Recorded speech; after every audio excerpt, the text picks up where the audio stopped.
Este productor ya tenía fama de estar acosando a los adolescentes, de hacerles propuestas indecorosas, de enviarles mensajes con acoso. Si tú no haces lo que yo te digo, todo el mundo te va a cerrar las puertas y nadie te va a dar oportunidad de cantar. A la par de que me manejaba como artista, él empezaba a abusar de mí en este cuarto. Cada vez que yo llegaba de la escuela al cuarto donde él me tenía viviendo, pues él ya me estaba esperando. Yo lo único que tenía que hacer era dejar mi mochila en la puerta, quitarme el uniforme y meterme a la cama, y pues él ya hacía conmigo todo lo que quería. Hice una audición a escondidas de él para el programa de La Voz México porque él no quería que yo hiciera audición para ningún programa porque él decía, yo soy tu productor, yo soy tu representante y solo yo puedo manejar tu carrera artística. Llegó un punto en el que yo dije, una de dos, o me mato o lo mato a él. Cualquiera de las dos cosas me va a perjudicar. Al día de hoy he pensado en el suicidio. ¿Qué caso tiene seguir viviendo? He querido rendirme y he querido ya no continuar y decir, pues ya.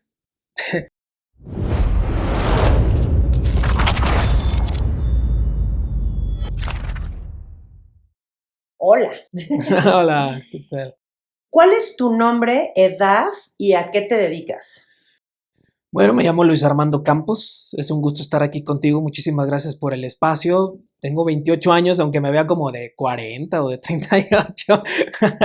Y he sido cantante desde muy niño. Al día de hoy me sigo dedicando a la música. Soy activista en la lucha contra la trata de personas. Y la realidad es que lo que es la cuestión de la música siempre ha sido mi pasión durante muchísimos años. Hoy estoy haciendo conciertos con orquestas sinfónicas, estoy en el tema, en el mundo del activismo, ¿no? En la lucha constante contra el delito de la trata. Y hoy es un gusto estar aquí con ustedes. De verdad que muchísimas gracias por la invitación. A ti gracias por la confianza, Luis Armando.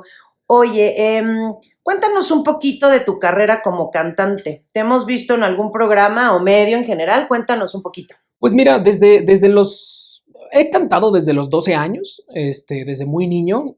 Hay por ahí un video en YouTube que a mí no me da vergüenza mostrarlo, pero sé que existe, en donde estoy haciendo mi primera audición para un programa de televisión, canto horrible, porque en ese momento no había recibido ninguna clase de canto hasta ese entonces. A los 14 años es que empiezo a dedicarme ya de manera profesional, ¿no? Obteniendo una remuneración por cada presentación, pero es a los 19 años que por primera vez tengo la oportunidad de pertenecer a un programa a nivel nacional, que es La Voz México, un programa muy conocido aquí en la República. Y a raíz de ahí, pues ha venido mucho auge para mí, gracias a Dios, gracias a la vida, porque he tenido puertas que se me han abierto, he hecho conciertos con orquestas sinfónicas. Cuando recién iba iniciando, pues cantaba en jardines, en plazas de Tampico, Tamaulipas, porque yo soy de allá, a pesar de que ya llevo casi 5 años viviendo en la Ciudad de México. Pero así fue como inicié, ¿no? Desde muy niño cantaba en mi casa. Cuando salía con mis papás a la edad de los 6, 5 años, ellos en lugar de comprarme juguetes me compraban cassettes en aquel entonces. Entonces yo era feliz con la música, en todo momento iba cantando en el carro con mis papás, en mi casa, pero nunca me atreví a cantar en las fiestas familiares, ¿no? Nadie sabía que a mí me gustaba la música. Hasta que, te decía, me atreví por primera vez como a los 11, 12 años a hacer un casting, quedé en este programa y a partir de ahí pues dije, la música es lo mío, la gente empezó a ubicarme, mi familia, empezaron a ver que me gustaba mucho cantar y pues fue que opté por pues tomar esta carrera, ¿no? La carrera del canto, de la música.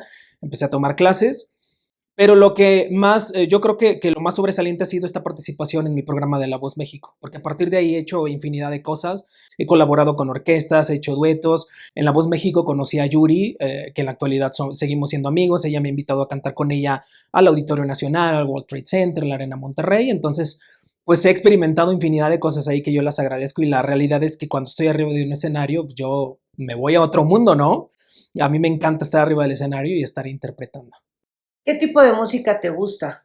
Mira, me ha tocado cantar de todo, porque también he trabajado en grupos versátiles. Allá en Tamaulipas hubo algunos años en los que estuve trabajando en grupos versátiles. Entonces me ha tocado cantar desde reggaetón, música en inglés, pop, ¿no? Hip hop, incluso cumbia, salsa.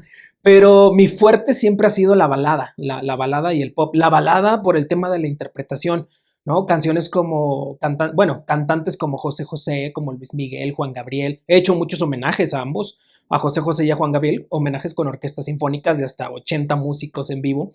Entonces, esa es la música que más me apasiona. Y un detalle de esto es que, y yo creo que ha sido el parteaguas, es que siempre busco canciones que tengan que ver con lo que yo estoy viviendo en ese momento. porque al mismo tiempo para mí ha sido como un tipo de terapia, ¿no? El poder decir arriba del escenario lo que no puedo decir acá abajo con la gente, porque siempre busco temas que tengan que ver con mi vida personal. Entonces, ese siempre ha sido mi fuerte, el tema de la interpretación, la balada y el pop. Si pudieras elegir una canción que describa toda tu vida, ¿cuál sería? Yo creo que hay una canción de Luis Fonsi que se llama Gritaré. Esa, porque en muchas ocasiones, en muchas situaciones me he quedado callado hasta que tomo el valor para decir las cosas y esta canción como lo representa muy bien. Si mal no recuerdo, porque hace mucho que no la canto, gritaré si al final yo sigo en pie, buscándote en las sombras de mi piel. Algo así dice la canción y la verdad es que es un mensaje muy fuerte. Esa es una, y yo creo que otra pues sería ya lo pasado pasado, ¿no? José. Porque pues ya todo lo que viví, todo lo que experimenté, las desgracias, etcétera, todo se queda ahí atrás. Todo se queda ahí atrás y pesa mucho más lo que estoy viviendo en la actualidad y todo lo positivo que empiezo a vivir ahora. Gracias por el mini concierto que nos acabas de dar. Oye, y a ver, y esta es otra pregunta, no sé si vayas a responder lo mismo, pero si te fueras a morir mañana, ¿cuál sería la última canción que escucharías? Ándale. Bueno, hay una canción que me fascina a mí y yo creo que es la de Te lo pido por favor. Te lo pido por favor. Donde estés, hoy y siempre.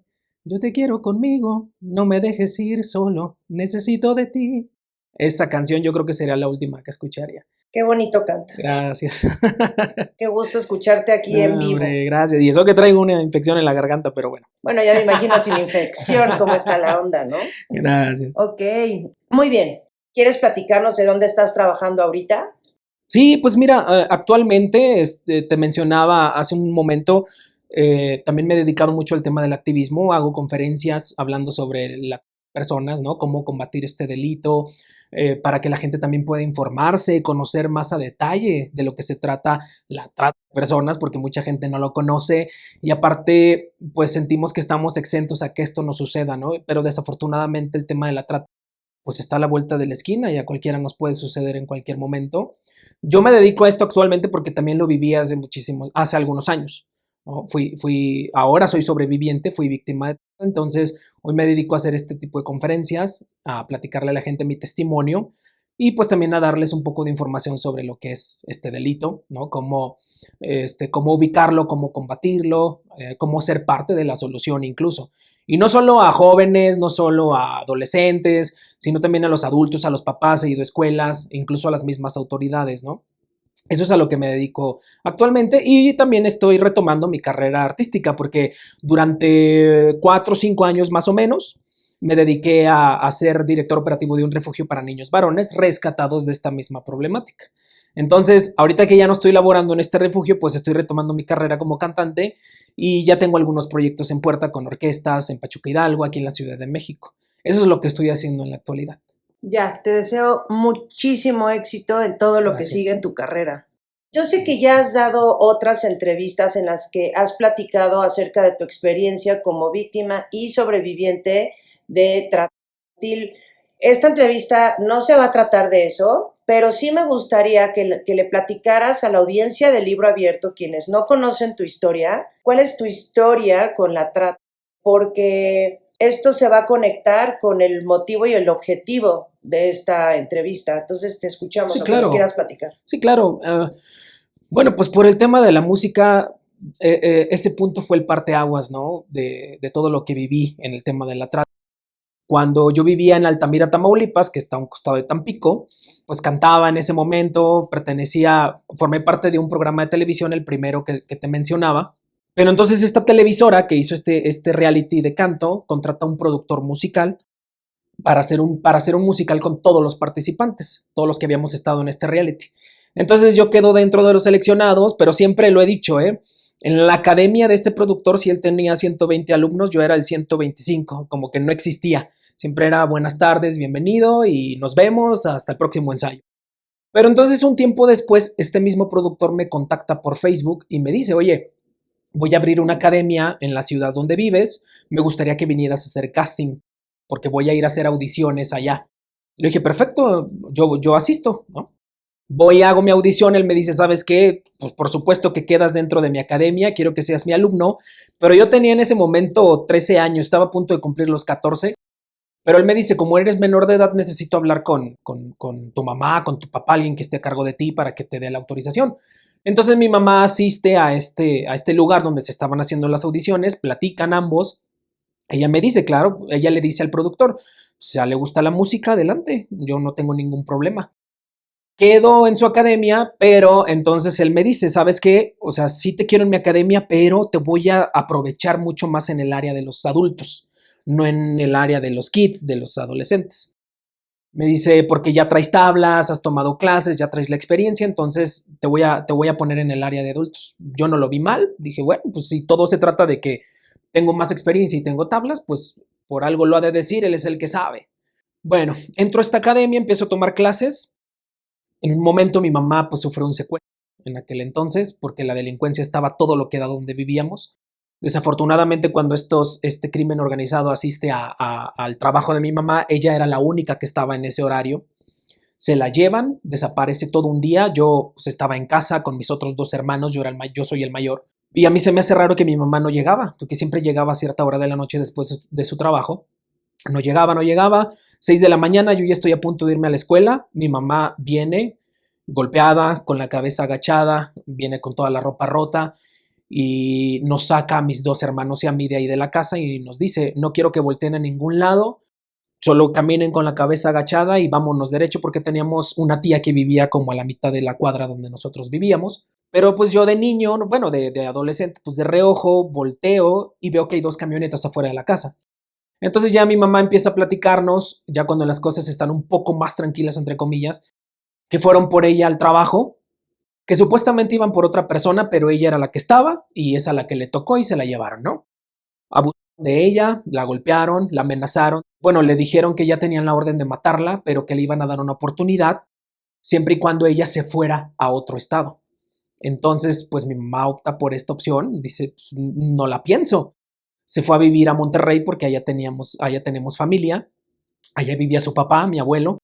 Entonces ella opta por irse a Monterrey, pero cuando este productor se entera que mi mamá se va a ir y nos va a llevar a nosotros tres, aquí es donde entra en este momento de vulnerabilidad y le dice, oye, yo a tu hijo mayor lo veo como a un hijo y aparte tiene mucho talento, yo lo quiero hacer artista, yo me voy a hacer cargo de él, voy a hacer que estudie una carrera universitaria, le voy a pagar todo, porque la verdad es que lo quiero como un hijo y él no tenía hijos y en ese momento él tenía casi los 40 años. Entonces, él se queda como mi tutor, ¿no? Él se queda como mi tutor, se queda a cargo de mí, mi mamá se va a Monterrey con mis otros dos hermanos, él me lleva a vivir a un cuarto pequeño y me dice, este va a ser tu espacio, era una habitación con solo un baño. Me lleva a vivir este cuarto y me dice, aquí vas a vivir, aquí vas a tener tu privacidad como adolescente que eres, porque tú necesitas tener tu espacio para ti, necesitas viajar, necesitas gastar como todo adolescente, ¿no? Porque eso es lo que él vivió en su adolescencia.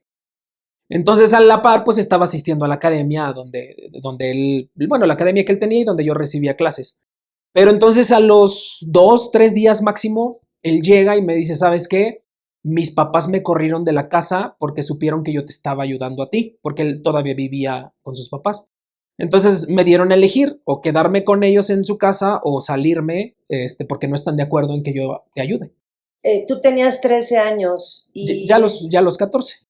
él, ¿cuántos años tenía en ese entonces? Mira, la verdad no recuerdo exactamente, pero alrededor de 37, 38 años más o menos. Entonces, cuando me dice, solo voy a estar aquí unos días en lo que yo busco un departamento para mí, dame chance de quedarme aquí contigo. Yo le dije, perfecto, no tengo ningún problema. Pero esos 3 días se convirtieron en una semana, un mes, un año, 2 años. Nunca se fue. Entonces él empieza a manejarme como artista, ¿no? Porque él sabía que yo quería ser cantante, que quería, o sea, estar sobre un escenario en todo momento. Me empieza a manejar como artista, pero él en las fotografías o en las sesiones fotográficas que él me hacía siempre hacía que mis pies salieran a relucir en las fotos, ¿no? Los enfocaba mucho. Entonces él tenía un tema, un fetiche con los pies, ¿no? Le gustaban los pies.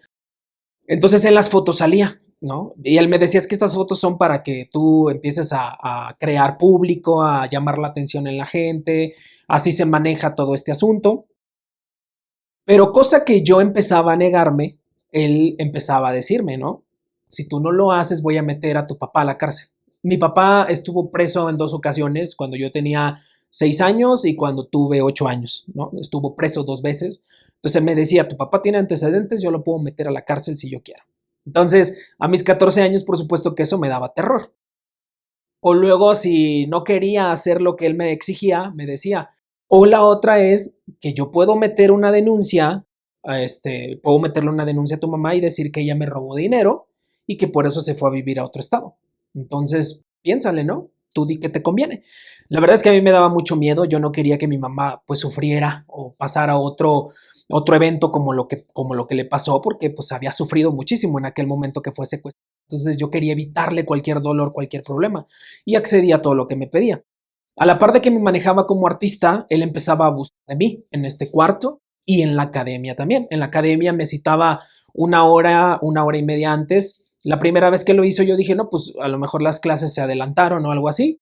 Asisto a la academia, él me estaba esperando en uno de los cuartos porque era una casa enorme con muchas habitaciones y él me esperaba en una de las habitaciones y allá abusaba de mí, me amarraba a la cama, me amarraba de los pies, de las manos y siempre hacía con mi cuerpo todo lo que él quería, ¿no? Me tocaba, estaba de mí. Cada vez que yo llegaba de la escuela al cuarto donde él me tenía viviendo, pues él ya me estaba esperando. Yo lo único que tenía que hacer era dejar mi mochila en la puerta, quitarme el uniforme y meterme a la cama, y pues él ya hacía conmigo todo lo que quería. Pero si yo me negaba, pues venían estas amenazas de por medio y por supuesto que a mí me daba terror. Que mi papá volviera a terminar en la cárcel o que mi mamá terminara en la cárcel por algo que no hizo. Pero él siempre se encargaba de dar esta imagen de yo soy un productor con mucho poder, con dinero, yo tengo abogados y te puedo destruir la vida. Porque incluso también me amenazaba diciéndome, si tú no haces lo que yo te digo, todo el mundo te va a cerrar las puertas y nadie te va a dar oportunidad de cantar. Y bueno, pues sí, cantar era uno de mis sueños. Yo decía, es que no puedo permitir que me destruya la vida así, voy empezando apenas. Entonces a mí me daba mucho terror y accedía a todo lo que me pedían. Bueno, él empieza en Facebook a hacer páginas. Una se llamaba Luis Armando Campos Artista y él decía que solamente era para la gente que quisiera información para contratarme como cantante. Pero poco a poco me fui dando cuenta que él se hacía pasar por mí ahí para platicar con mis amigos, con mi familia y sacar información de cosas que yo no le estuviera contando. Creó otra página que se llamaba Luis Armando Tickler. Ahí es donde subía las fotos que me tomaba de los pies o fotos que me tomaba nudo en la cama, amarrado de las manos, de los pies, dado de los ojos. Y ahí es donde empieza el tema de la trata, porque entonces empieza a agregar a mucha gente a ese perfil de Facebook y empieza a promocionarme. Ponía una foto mía donde yo venía descalzo o decía, mi nombre es Luis Armando Campos, tengo 14 años, contrátame para tus sesiones. Y entonces la gente pagaba por tener sesiones conmigo. Él cobraba creo que alrededor de 500 pesos por una hora. Había gente que me contrataba ahí en Tampico, había gente que contrataba en Nuevo León, aquí en la Ciudad de México incluso. Entonces el protocolo para poder asistir a estas sesiones que los clientes contrataban, pues era llevarme hasta la central camionera, subirme al autobús y en la otra ciudad ya estaba la otra persona esperándome con otras gentes para llevarme al hotel o a la casa donde me iban a llevar y ahí tenía que estar haciendo todo lo que me pedían durante un fin de semana completo, durante un día. Yo tenía pues que realizar todas las exigencias de la persona que contrataba. Entonces el dinero pues siempre se lo hacían llegar a él mediante transferencia. Entonces es así como él empieza a venderme con otras personas en la República. Todo empezó, te digo, con el tema de ser artista, ¿no? De promocionarme como cantante y finalizó en un tema de pues, te voy a vender con estos clientes porque esto es bien pagado y de aquí vamos a sacar dinero para pagar la renta, para pagar la luz, para pagar los alimentos. Cuando a mí él, en aquel entonces ni siquiera me alimentaba bien. O sea, lo que yo comía era todo del Oxxo, ¿no? Me compraba una leche saborizada y un pan de dulce y eso era mi comida del día. Él se la pasaba comiendo en la casa de sus padres, pero él decía que me traían los mejores restaurantes y en los más caros cuando no era así. Entonces, yo no me podía negar absolutamente a nada de eso porque las amenazas siempre estaban de por medio. Me decía, yo tenía temor de que mis papás terminaran así y aparte, otro de los problemas es que mucha gente empezaba a darse cuenta de lo que realmente estaba pasando, pero él les decía que nosotros éramos pareja y que por eso vivíamos juntos y que por eso todo el tiempo íbamos juntos a todos lados y que como aparte él era mi representante, pues tenía que estar al pendiente de mí en todo momento. Pero cuando él les decía que éramos pareja, yo teniendo 14 años y él casi los 40, pues ellos decían, ah, bueno, pues está bien. Entonces es por eso que viven juntos, es por eso que andan juntos en todo momento, pero no era cierto, ni siquiera éramos pareja. Uno de los momentos que más me dejó marcado en la vida fue cuando durante toda una madrugada me hicieron una sesión fotográfica. Me hace una sesión fotográfica en una habitación, pero son fotos ya donde salgo semide, donde salgo sin pantalón, sin camisa, en puro boxer, incluso sin ropa interior, pero traía un saco puesto. Y yo le decía que esas fotos me hacían sentir incómodo, ¿no? Pero él me decía lo mismo, es que estas son para artista y ya sabes lo que va a pasar si no dejas que hagamos nuestro trabajo, nosotros que sí sabemos. Entonces, cuando llego a la escuela al día siguiente, llegué un poco tarde y ya todos mis compañeros estaban adentro del salón, incluso mi maestra con la que me tocaba en ese horario. Y literal, voy abriendo la puerta y todo el mundo sabía que era yo. Voy abriendo la puerta y cuando abro, todos están sentados en la mesa central y voltean al mismo tiempo todos a ver la entrada para verme a mí. ¿Qué es lo que pasaba? Que todos tenían su celular en las manos viendo las fotos de Luis Armando Campos a los 14 años, a los 15 años, en fotografías en video, ¿no? Igual mis maestros, igual toda la escuela. Entonces, eso fue algo que a mí me dio muchísima vergüenza porque pues era el tema del día, ¿no? Y cuando a la hora del receso yo iba caminando, pues todo el mundo se me quedaba viendo. Hasta que una maestra se me acercó y me dijo, oye, ¿qué onda? No, pues es que mi productor dice que esto es para ser artista y que esto es indispensable para poder tener público, para poder llegar a más gente. Entonces, yo era a lo que me limitaba a decir nada más. Y eso fue uno de los momentos que me dejó muy marcado porque pues era el hazme reír, era el tema de qué hablar en toda la escuela, ¿no? Y me sentía avergonzado, pero este tipo de cosas fueron las que yo tenía que hacer, ¿no? Y que acceder para que mis papás no terminaran en la cárcel. Oye, y a ver, los niños y adolescentes porque son crueles y no tienen la edad suficiente para entender lo que están viendo. Pero ¿qué onda con tus maestros? ¿No se cuestionaron nada? No, recuerdo que solo hubo una maestra que era la que me daba la clase de informática, solo ella me preguntó en ese momento, ¿no? Estas fotografías, ¿qué onda? La verdad es que yo en todo momento, hubo varias ocasiones en las que como cuando yo sentía que alguien me quería venir a cuestionar y qué onda con este cuate, por qué estás permitiendo que pase esto, yo la verdad es que tenía como que me activaba y decía, tengo que defender, ¿no? O tengo que hacer quedar bien a la persona, porque si no ya sé lo que va a pasar. Si le permito a mi maestro o a esta otra persona meterse o defenderme, a lo mejor yo me voy a meter en problemas o voy a meter en problemas a mis papás. Entonces, esa maestra en aquel entonces fue la única que se me acercó y me cuestionó de las fotos y mi respuesta fue esa. Es que mi productor dice que son favorables y me va a ayudar a ser artista y que esto es indispensable, que todos los artistas hacen eso. Y la verdad es que ahorita ya no recuerdo qué fue lo que prosiguió después de esa respuesta, pero ya de ahí no pasó, ¿no? Y era lo que yo respondía constantemente. Entonces yo creo que también ellos decían, bueno, pues no me voy a meter, no voy a decir nada. Y poco a poco se fue normalizando, ¿no? Para mí se convertía en, me voy a meter en problemas. Y este cuate tiene dinero, tiene poder, tiene abogados. Y yo soy alguien de 14 años que ni tiene dinero, que no tiene a nadie. Y que lo que él quiere hacer conmigo lo va a hacer, me va a destruir. Incluso voy a terminar preso yo a los 14 años. Oye, para todas esas personas, todos esos adolescentes que se burlaron de ti, pero también para las maestras y los maestros que no hicieron nada, ¿te gustaría decirles algo si es que alguno está viendo esta entrevista?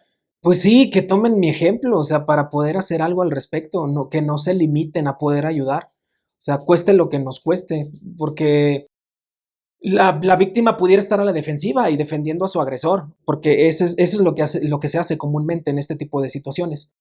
Pero no quedarnos ahí con una simple respuesta, sino avanzarle y poder buscar ayuda y gente que realmente pueda ayudar en el proceso.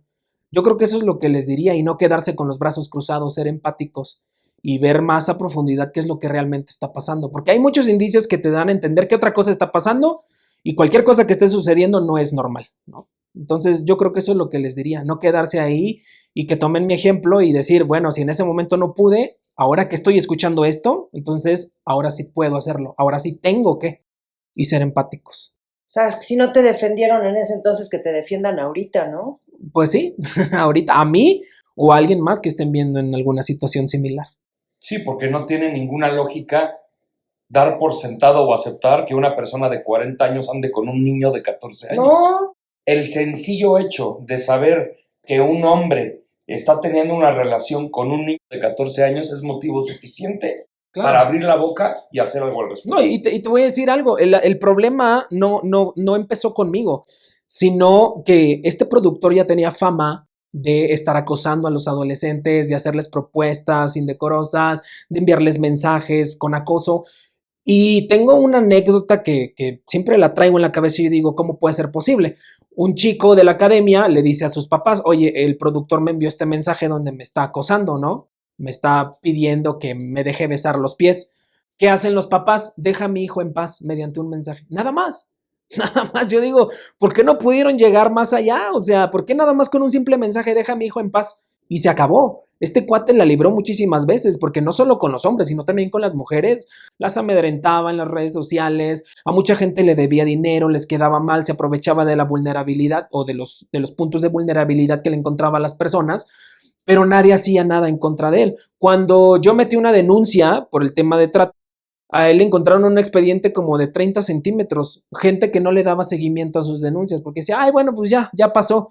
No, desafortunadamente no, porque era uno y después otro y después otro, y todo eso se fue normalizando. Entonces todo el mundo decía, es Mario Miranda Palacios, a él le gusta ser dramático, a él le gusta causar polémica. No, no es cierto. A él le gusta andar acosando a los menores, a él le gusta andar amedrentando a las personas y nadie hacía absolutamente nada. ¿Y cómo lograste salir de ahí? ¿Qué fue lo que sucedió? Que a mí me empezó a dar valor este tema de que, en primer lugar, iba creciendo, iba teniendo la mayoría de edad. En segunda, hice una audición a escondidas de él para el programa de La Voz México, porque él no quería que yo hiciera audición para ningún programa, porque él decía, yo soy tu productor, yo soy tu representante y solo yo puedo manejar tu carrera artística. Hasta que me armé de valor gracias a un amigo que me estuvo insiste, oye, ve si hace el casting para La Voz, a lo mejor hoy vas a quedar. Pero yo la verdad es que ya también estaba desanimado porque había hecho varios castings anteriormente y yo decía, no, ahí nunca te hablan y nunca quedas. Pero en esta ocasión que iba y que lo hice a escondidas, vine a la Ciudad de México a hacer el casting. Yo venía con una sensación distinta. Algo sentía dentro de mí que esta vez iba a ser diferente y algo iba a pasar. Entonces paso todos los filtros del programa, pero para ese momento yo ya tenía los 18 años. Entonces cuando la producción me habla y me dice, ¿sabes qué? Te hablamos de la producción, quedaste en el programa, te vamos a traer a la Ciudad de México. Dije, perfecto, ya no necesito un tutor, ya tengo 18 años, me puedo manejar solo, ya no lo necesito a él y él no tiene por qué andar detrás de mí. Entonces cuando ya tenía los 18, me traen a la Ciudad de México. La grabación del programa duró alrededor de 6, 7 meses más o menos, y durante todo ese tiempo me tuvieron viviendo aquí en la ciudad en distintos hoteles. Entonces para mí fue como que ya me escapé. Oye, y entonces, ¿cómo fue que se destapó todo esto? Bueno, cuando yo me armo de valores porque ya tenía la mayoría de edad, ya decía yo, pues ya no lo necesito como mi tutor, entonces yo a partir de aquí ya la puedo librar solo, yo empiezo a hacer mis cosas, empiezo a ganar dinero, me empiezo a mover, empiezo a trabajar en un grupo versátil, la gente me empieza a dar oportunidades para trabajar y generar, y yo decía, no tengo por qué estar haciendo lo que este cuate me exige, ¿no? Y aparte, el que gana es él, no soy yo. Entiendo que el perfil de victimología, el perfil de las víctimas no es tan sencillo, es muy complejo. Y llega un momento en el que llegas a esta realización en el chin, eso no era normal, ¿no? Estaban abusando de mí. Claro. ¿Tú en qué momento dijiste, fui víctima de blancas? ¿Qué pasó ahí? Esto vino ya más adelante, ¿no? Porque al inicio a mí se me hacía fácil, pues ya me libro, ya pasó, ya cumplí la mayoría de edad, él ya lo que me hizo ya no tiene sentido ahorita, yo sigo mi vida, pero entonces empieza un ataque mediático por parte de las redes sociales. Cuando él ya se entera que yo estoy dentro del programa de La Voz México, él se quiere aprovechar de eso. Yo lo llevé, yo lo metí, gracias a mis contactos él está dentro del programa cuando no había sido cierto, nada de eso. Entonces, él empieza a pedir dinero con sus contactos en Facebook, en las redes sociales, diciéndoles, uno de mis alumnos está en La Voz México, entonces necesita dinero, por favor, deposita esta cuenta para yo llevárselo. ¿Qué es lo que pasa? Y no sé cómo sucedió. A la producción de aquí, de La Voz México, en la Ciudad de México, les llega ese email que él estaba enviando. Entonces a mí me citan a las oficinas del área legal y me dicen, ¿quién es Mario Miranda? Y yo, no, pues era mi representante, era mi tutor, pues era como mi papá, era quien estaba a cargo de mí, pero ahorita ya no. Me dicen, es que él está pidiendo dinero diciendo que tú estás en La Voz México, cuando el programa todavía no salía al aire. Él está diciendo que tú estás en La Voz y que necesitas dinero, entonces él está lucrando con el nombre del programa. Si tú no haces algo para deslindarte de esa relación con él, nosotros te vamos a tener que sacar. Y yo dije, no, no, ¿cómo crees? O sea, me puse a llorar en ese momento. Le dije, ¿cómo creen? Pues esto es una oportunidad que yo estaba buscando muchísimos años. Me dice, no, pues tú nada más haces una publicación donde dices que tú ya no tienes nada que ver con él, ni es tu tutor, ni tu representante legal, ni nada, y ya nosotros nos encargamos de lo demás. Perfecto. Hago una publicación en mi Facebook donde les digo, yo no tengo nada que ver con él, yo estoy haciendo otras cosas en la Ciudad de México, ya soy mayor de edad, él ya no es mi tutor legal, porque muchos lo sabían. Me deslindo de todo tipo de relación con él. Entonces esto él lo ve y empieza a atacarme. Es que es un abusivo, es una revista, me robó dinero y por eso se fue, ahora se está aprovechando de la oportunidad que yo le di. Y bueno, a raíz de eso empezó un ataque mediático por parte de él en las redes sociales. Cada vez que yo salía a comer, después de que terminamos de grabar el programa, yo salía a comer a algún restaurante o algún lugar o andaba caminando por el centro y alguien me tomaba una foto y se la enviaba a él y él la publicaba en su Facebook y se burlaba de mí, ¿no? Luis Armando, el que me robó, el aprovechado, etcétera. Yo intentaba tener una relación sentimental con alguien y nos tomaban fotos, se le enviaban a él y él la publicaba en Facebook. Entonces empezaba a sentir este ataque por parte de él y yo decía, es que esto no es normal, o sea, se supone que yo ya me libré de ahí. ¿Por qué la cosa sigue así? O sea, ¿por qué me sigue atacando? ¿Por qué me sigue buscando? ¿Por qué se sigue burlando de mí? Entonces, llegó un punto en el que yo dije, una de dos, o me mato o lo mato a él. Cualquiera de las dos cosas me va a perjudicar. O sea, me voy a matar yo y de ahí no va a pasar. Lo voy a matar y yo voy a terminar preso. ¿Qué hago? Estaba en un momento de desesperación. Fue el punto, yo creo que ya el punto máximo al que pude llegar. Pero recordé un día que Yuri, durante el programa de La Voz, nos dijo, cualquier cosa que ustedes necesiten, estoy para servirles. Entonces recordé eso, le marco a Yuri y le empiezo a contar mi testimonio. Le digo, mira, yo viví esto desde los 14 años con este productor. Al día de hoy él me sigue molestando, me sigue atacando en las redes sociales y yo ya estoy desesperado. O sea, ¿qué hago? No, no, no, tranquilo, no te preocupes. Mira, te conozco a alguien en la Ciudad de México que te puede ayudar. Ha ayudado a muchas chicas en esta misma situación, pero los hombres no sé si también los ayude. Le platico y ya te digo. Entonces ya le platicó a esta persona y esta persona le dijo, ¿sabes qué? Sí, mándamelo. Hay que conocernos, hay que armar una cita, nos vemos y ya que él me platique. Entonces vengo a la Ciudad de México, conozco a esta persona, le platico mi testimonio y ella es quien me canaliza con las autoridades de Tamaulipas para poder empezar a poner una denuncia, llevar todo el proceso legal, la recabación de pruebas, ¿no? Hasta que obtuvimos una orden de aprehensión en contra de mi tratante y ahí es donde empieza el juicio que llevamos durante 2 años.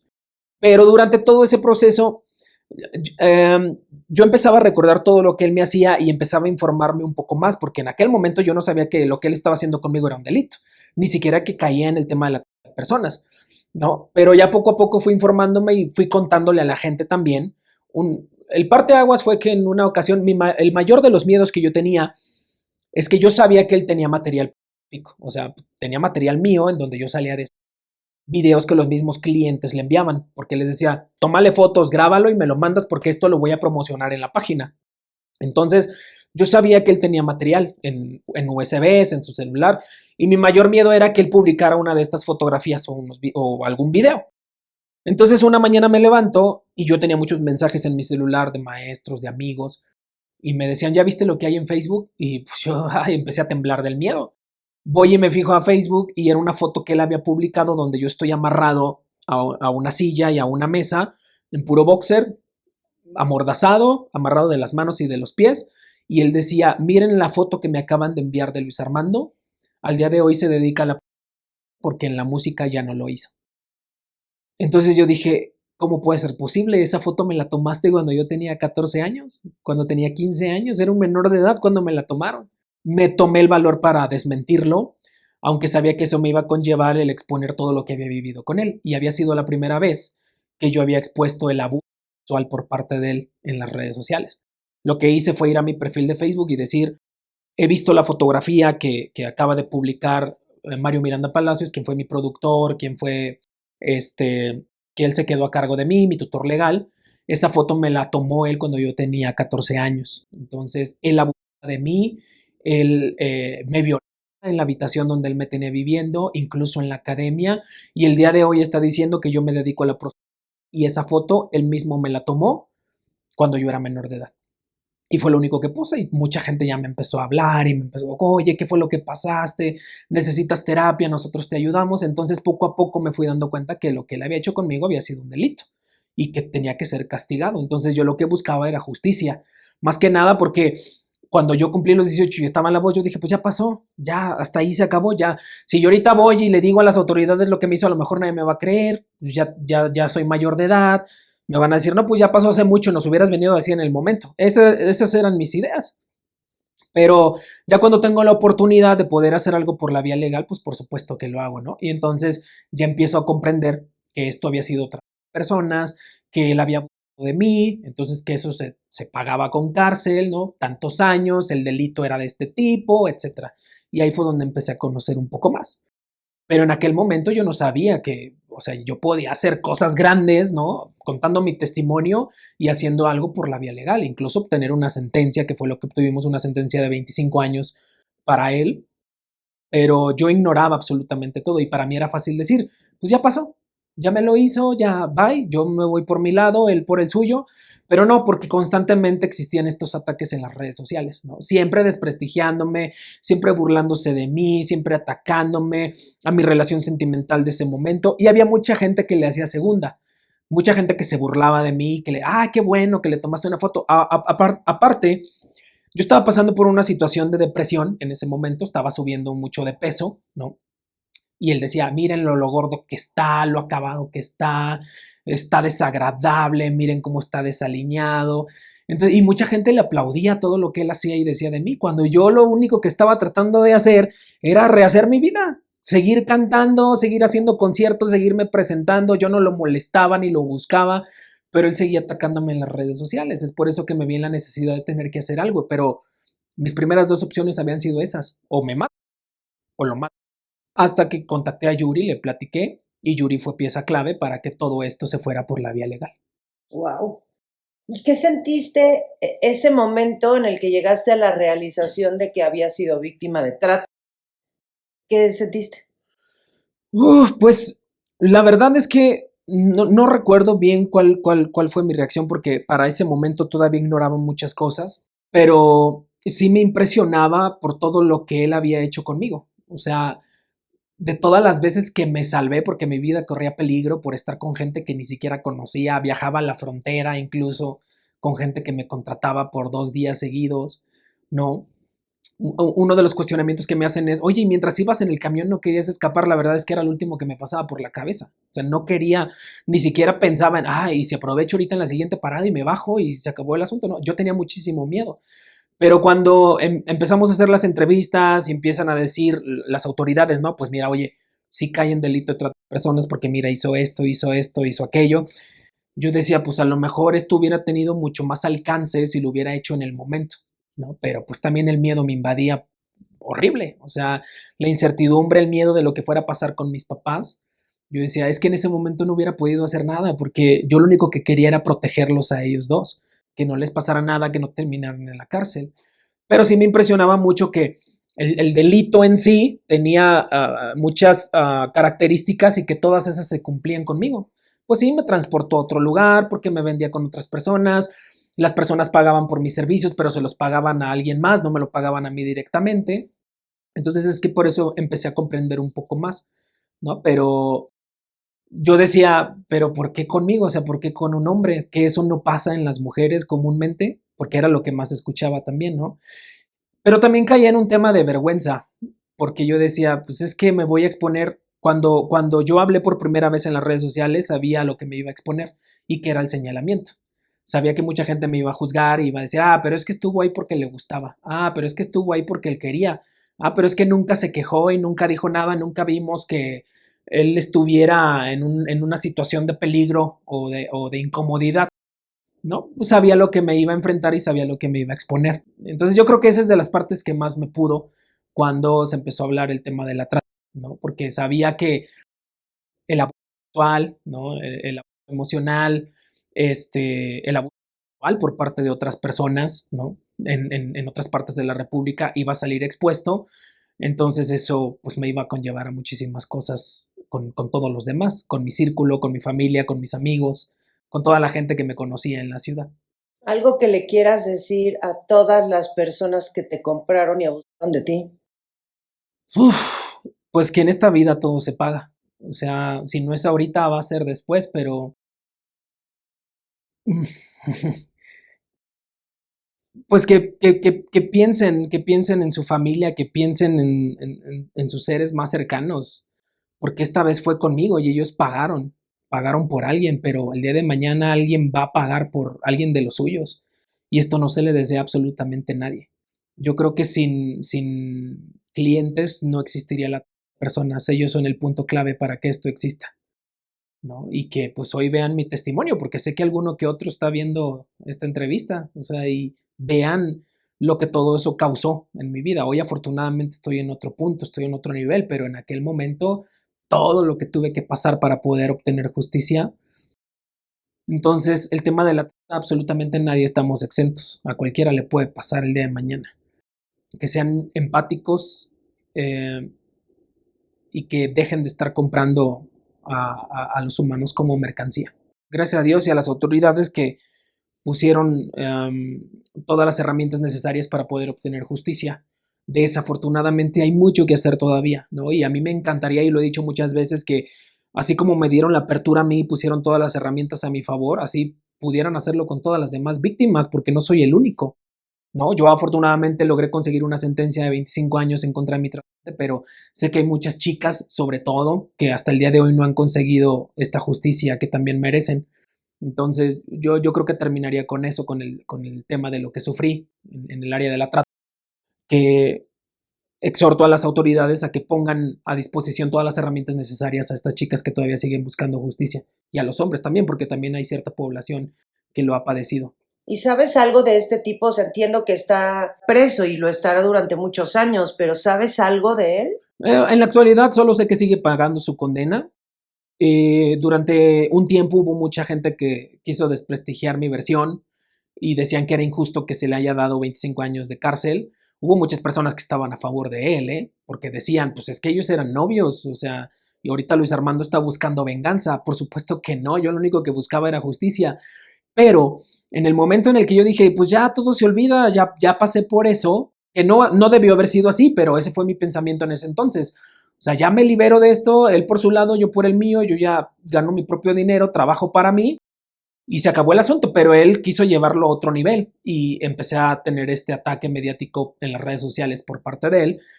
Entonces, mucha gente cuando ya se empieza a hacer justicia, empiezan a atacarme y a decir que yo buscaba fama, que buscaba dinero, que el gobierno me pagó miles y miles de pesos por este caso, porque aparte fue mediático, pero la realidad era otra, ¿no? Entonces hubo mucha gente que incluso crearon una página de Facebook pidiendo justicia por Mario Miranda, así se llamaba la página. A un amigo de él lo entrevistaron y él decía, pues es que Luis Armando tenía una relación con mi amigo. Y la entrevistadora le dice, entonces ¿tú ves esto normal que uno de 14 ande con alguien de casi 40? Pues cuando es consensuado, sí. Eso fue lo que tuve que experimentar y a lo que me tuve que exponer, ¿no? Durante todo este proceso legal. Fue difícil, pero al final, afortunadamente, logramos conseguir una sentencia y logramos conseguir justicia por esto. Ese daño emocional tan profundo lo llevaste a tu vida matrimonial. En algún momento estuviste casado. Sí. Platícanos, por favor, de cómo conociste a tu exesposa, cómo fue el noviazgo y cómo fue su relación en general antes de casarse. Uy. Uf, nos conocimos cuando yo estaba en La Voz México, ¿no? Fue mediante un mensaje en Facebook. Ella lo que vio, y así me lo contaba, fue que vio una publicación de este productor musical, porque resultó que ella había sido alumna de esta academia en la que yo estuve, pero no logramos conocernos ni vernos porque fue en temporadas distintas. Entonces dice ella, vi que el dueño de esta academia publicó algo sobre ti, atacándote, me dio curiosidad y pues te vine a buscar, di con tu perfil, te agregué y te mandé un mensaje. A partir de ahí empezamos a tener conversaciones hasta que meses después nos hicimos novios. Yo estaba acá en la Ciudad de México porque estaba en el programa, hasta que regresó a Tampico y nos conocemos en persona. Entonces empezamos a tener una relación. pero siempre lo he dicho, desde el día 2 fue una relación tóxica y llena de problemas, desde el día 2. Por ciertas situaciones, ¿no? Porque el día 2 yo fui a la casa de un amigo a grabar un tema inédito, por un amigo que es compositor, y resultó que cerca de la casa de mi amigo vivía otra amiga que es novia, era novia de mi mejor amigo de la escuela. Entonces esta chica sabe que ando cerca de su casa, me manda un mensaje, oye, aquí está mi mamá, te invitamos a un café, si gustas pasar. Perfecto. Paso, saludos, se toman la foto con Luis Armando Campos, el de La Voz México. La suben la fotografía a Facebook y a partir de ahí empiezan los problemas, ¿no? Porque su mamá le dice, es que si Luis anda contigo, ¿por qué está en casa de otra mujer a las 7, 8 de la noche? Y yo pues es que es una amiga, ¿no? ¿Cuál es el problema? Ah, es que tú ya tienes una relación formal y seria, entonces no puedes andar en casa de otras mujeres. Y yo, bueno, está bien. A los 3 días, su amigo se queda a dormir en su casa con ella. Y yo decía, te digo, son cosas que nos fueron llevando poco a poco. Yo decía, bueno, y ahí no aplica, o qué onda, ¿por qué nada más conmigo? Entonces yo por eso digo que a partir del día 2 la relación fue tóxica y fue problemática, pero yo me aferraba a algo que pues yo pensaba que iba a ser para siempre o que en cualquier momento iba a cambiar, ¿no? Cuando ellos empiezan a saber que yo fui víctima porque me veo expuesto en el momento en el que mi tratante me expone esta fotografía, entonces yo digo, ya, a raíz de aquí tengo que darle con todo y sea a lo que me voy a exponer. Pero entonces ellos empiezan a saber de lo que yo pasé cuando era adolescente, que fui abusado, que fui vendido, que fui prostituido, que fui tratado, etcétera. Pero en lugar de recibir un apoyo, empecé a recibir juicio. ¿Por qué no nos dijiste? ¿Por qué no nos compartiste? ¿Por qué no me avisaste? Y yo pues tampoco es que vaya por la vida, ¿no? Ahora ando contigo y mañana ando con alguien más y, oye, ¿sabes qué? Pero soy sobreviviente o fui víctima de trata. Porque para empezar, en ese momento yo ni siquiera me asumía como un sobreviviente de trata. Solo pasé esto y se acabó, pero no es que yo se lo vaya contando a todo mundo. Entonces, cuando empiezan a saber, empiezo a recibir juicio. Este cuate todavía estaba libre en ese momento. ¿Cuál fue el parteaguas y el punto que empezó a marcar la diferencia a partir de ahí en adelante, durante toda nuestra relación? Es que como mi tratado todavía estaba libre y tenía su academia, mi ex esposa, que en ese momento era mi novia, pues le gustaba juzgar y criticar a todo mundo. Y más cuando se trataba en el mundo del canto, ¿no? Entonces, este cuate sube videos de su último musical y ella empieza a decir, es que todos cantan horrible. Y yo, o sea, pues sí, pero ni te atrevas a ir a comentar el video porque entonces este cuate se va a agarrar de ahí y te va a empezar a molestar si de por sí conmigo la trae.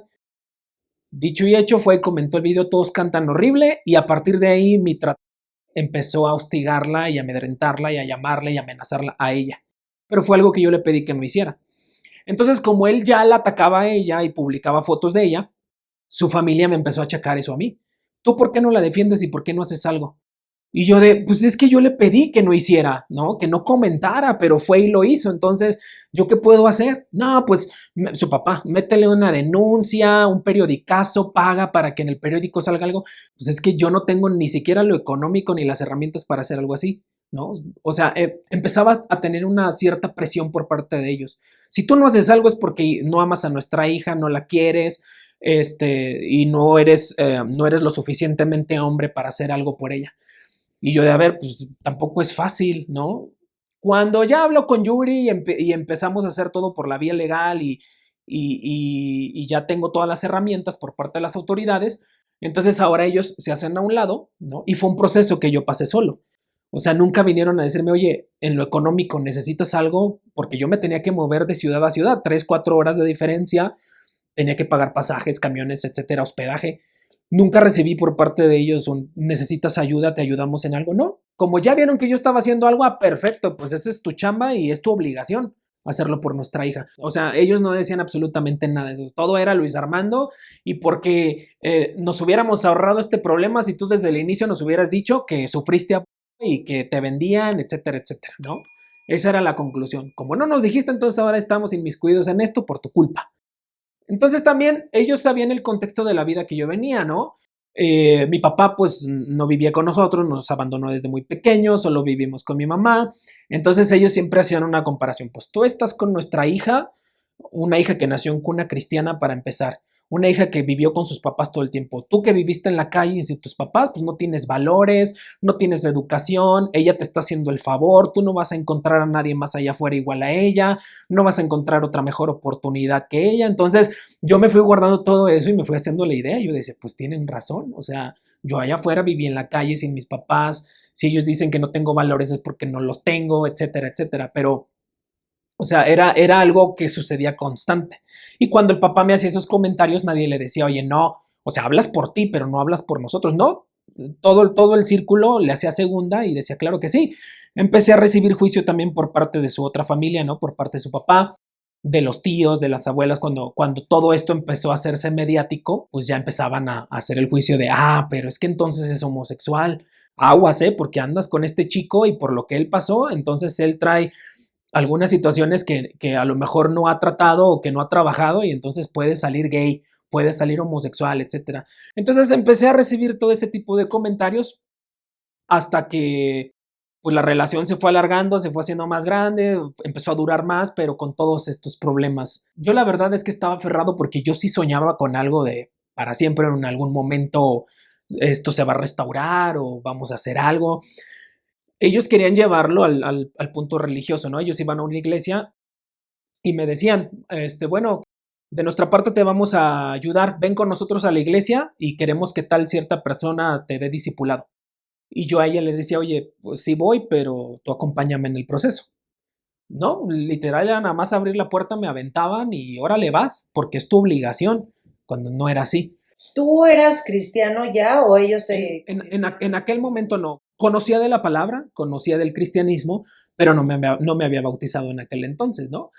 Gente me venía a compartir, mi abuela incluso, que es testigo de Jehová, me venía a compartir también cuando yo era mucho más pequeño, pero por una u otra cosa siempre me alejaba, ¿no? Y no optaba por bautizarme o por formar parte de alguna religión, pero sí conocía, no era exento a eso. Nada más que en ese momento se veía como que para nosotros te vamos a hacer el favor de llevarte a la iglesia y es tu obligación y tu responsabilidad, órale, dejarte moldear y dejarte hacer lo que nosotros queramos por nuestro propio beneficio nada más, no porque realmente tú nos intereses, porque como andas con nuestra hija, pues necesitas estar ahí. Fui juzgado también por dedicarme a la música, es que eso no te va a llevar a nada bueno, es que tenemos amigos que terminaron mal, terminaron en el alcohol, en las drogas, y ellos en automático, por ende, yo iba a terminar igual. Es que no, si te dedicas a la música, entonces búscate otra novia porque nosotros no queremos a alguien así para nuestra hija. Pero en el lado económico, como veían que me iba bien, entonces el papá venía y me decía, oye, ¿sabes qué? Hoy me atoré con la colegiatura de mi hijo que está estudiando medicina, ¿me echas la mano? Pues sí, aquí está el dinero, tenga, y lo pagaba. Más nunca recibió un por favor ni un gracias por parte de él.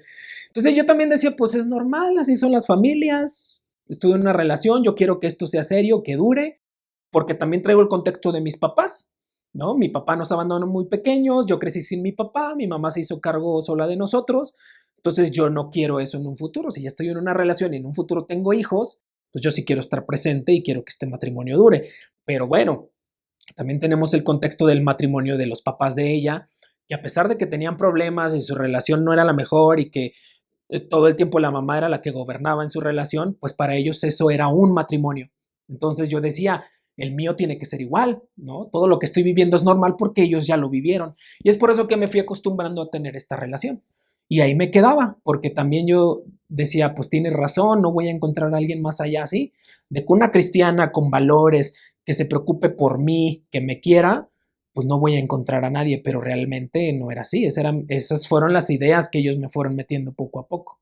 Pero lo que más me podía era este juicio por todo lo que yo había pasado anteriormente, ¿no? En lugar de recibir un apoyo, pues empecé a recibir señalamiento y entonces cada vez que teníamos algún conflicto, porque los conflictos se basaban más en que no había una balanza, ¿no? Este ejemplo que te ponía de, bueno, yo porque estuve en la casa de una amiga con su mamá tomándome un café y a los 3 días tu amigo se quedó a dormir en tu casa, ahí no hay problema, ¿no? Entonces, ¿dónde queda la balanza? No es neutral.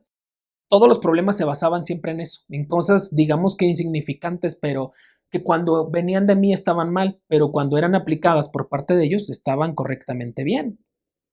Entonces, la mayoría de mi relación se basó en eso cuando éramos novios. Ahora, cuando ya llegamos al punto del matrimonio fue porque yo estaba pasando un momento de euforia y de mucha felicidad porque había logrado una sentencia en contra de mi tratamiento, una sentencia de 25 años. Y yo decía, pues, ¿qué más puedo hacer? Porque ya este ciclo ya lo cerré, entonces, ¿qué sigue en mi relación? Casarme. ¿Para qué? Para que todo se acomode y todo vaya de maravilla. Lo cual no fue cierto, empeoró las cosas. Para ese momento ya teníamos una hija. Teníamos una hija que yo incluso hasta el día de hoy yo me sigo cuestionando si es o no es, desafortunadamente. Platícanos de eso, ¿por qué lo dudas?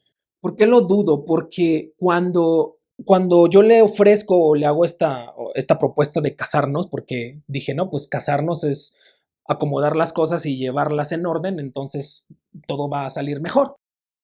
Nos casamos, nos vinimos a vivir a la Ciudad de México porque a mí me ofrecieron un puesto que es este de ser el director operativo del refugio para niños, pero era un puesto que me ofrecieron y que me decían, pero este puesto lo tiene que llevar un matrimonio porque la dinámica es los papás y los hijos. O sea, los usuarios del refugio son los hijos y ustedes como matrimonio son los papás. Entonces optamos por esa opción, aceptamos el trabajo, nos vinimos a trabajar juntos. Ella era cuidadora, yo era el director operativo, lo cual también me trajo muchísimos problemas. Pero entonces en marzo de ese año, los niños están teniendo una sesión con su psicóloga mediante Zoom por el tema de la pandemia en el celular de ella. Entonces se termina la sesión con la psicóloga y la psicóloga pide hablar conmigo. Tomo el celular, platico un poco con la psicóloga, se termina la llamada y en eso el WhatsApp se queda abierto y ahí es donde descubro que tiene mensajes con un ex compañero de nuestro trabajo que teníamos anteriormente cuando éramos novios. En estos mensajes veo que ellos hablaban de cosas que para mí en ese momento me impactaron muchísimo. Porque durante toda nuestra relación, por el tema que yo había sufrido en el área de la trata, porque había sido víctima, porque había sido abusado, ellos tenían de mí esta imagen como que yo era un adicto sexual o que traía muchas cosas internas descabelladas y que en cualquier momento yo, mientras no estuviera en su casa con sus papás y ellos me estuvieran viendo, yo allá afuera andaba con una mujer y con otra y con otra y con otra. O sea, no, ante los ojos de ellos, no eras una víctima, un sobreviviente, eras básicamente un degenerado. Un degenerado, así es.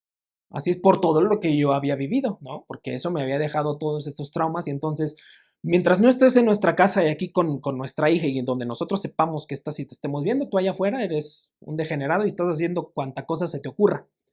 ¿Qué es lo que encuentro en estos mensajes? Precisamente eso.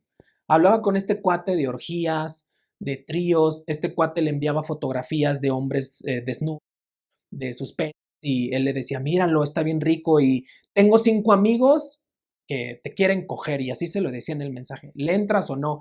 Y ella decía, pues nunca he hecho algo así, pero va, le entro.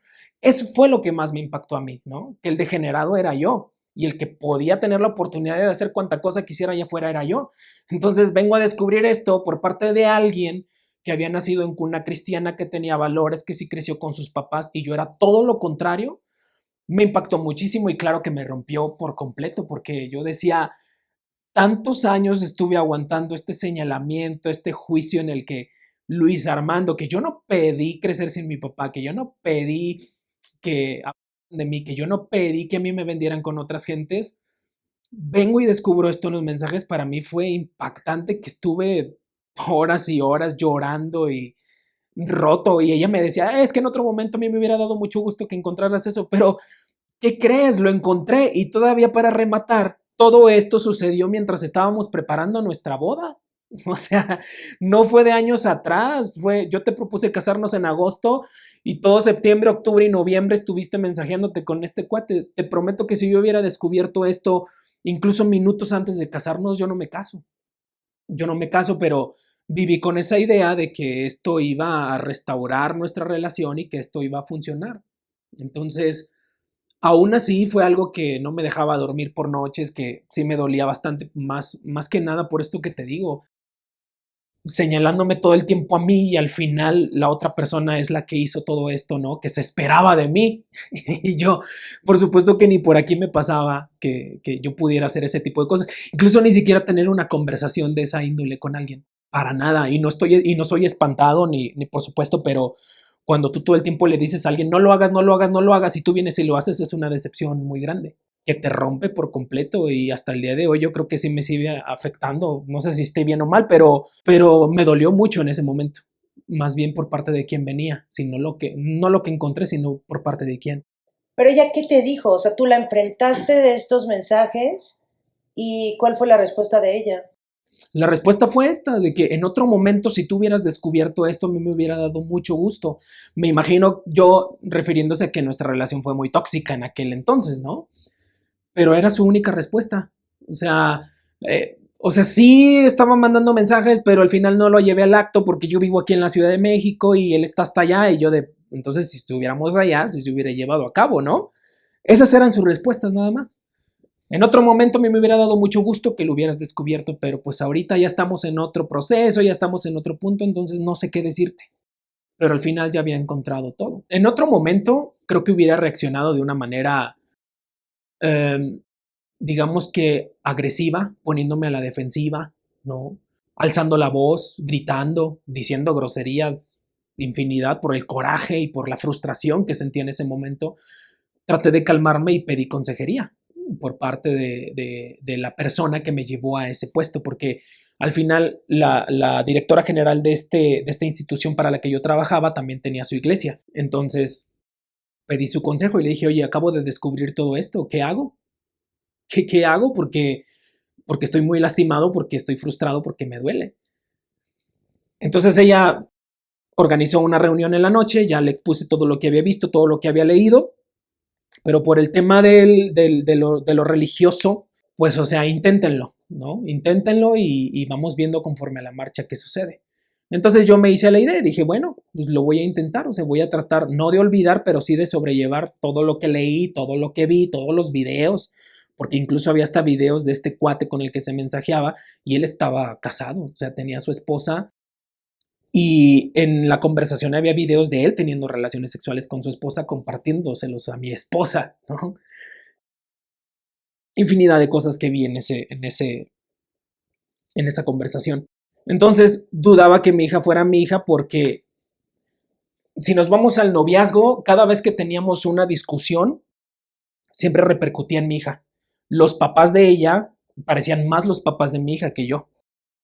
O sea, si peleábamos por algo en lo que no estuviéramos de acuerdo, yo asistía a su casa y mi hija siempre permanecía con sus abuelos. Y es que ahorita no la puede ver porque ustedes no están bien y hasta que ustedes se arreglen, entonces puede verla. O hacíamos planes para el fin de semana, el sábado vienes y la recoges, te la llevas a comer con tu mamá, con tu familia y la traes de regreso. Llegaba ese día, ¿sabes qué? Siempre no te la vas a llevar porque mi abuela se va a ir de viaje y quiero que la niña se despida de mi abuela por si el avión donde va mi abuela se cae y ya no la vuelve a ver. Y yo decía, bueno, son muy extremistas, pero siempre me cambiaban los planes, ¿no? Incluso en la actualidad, ¿eh?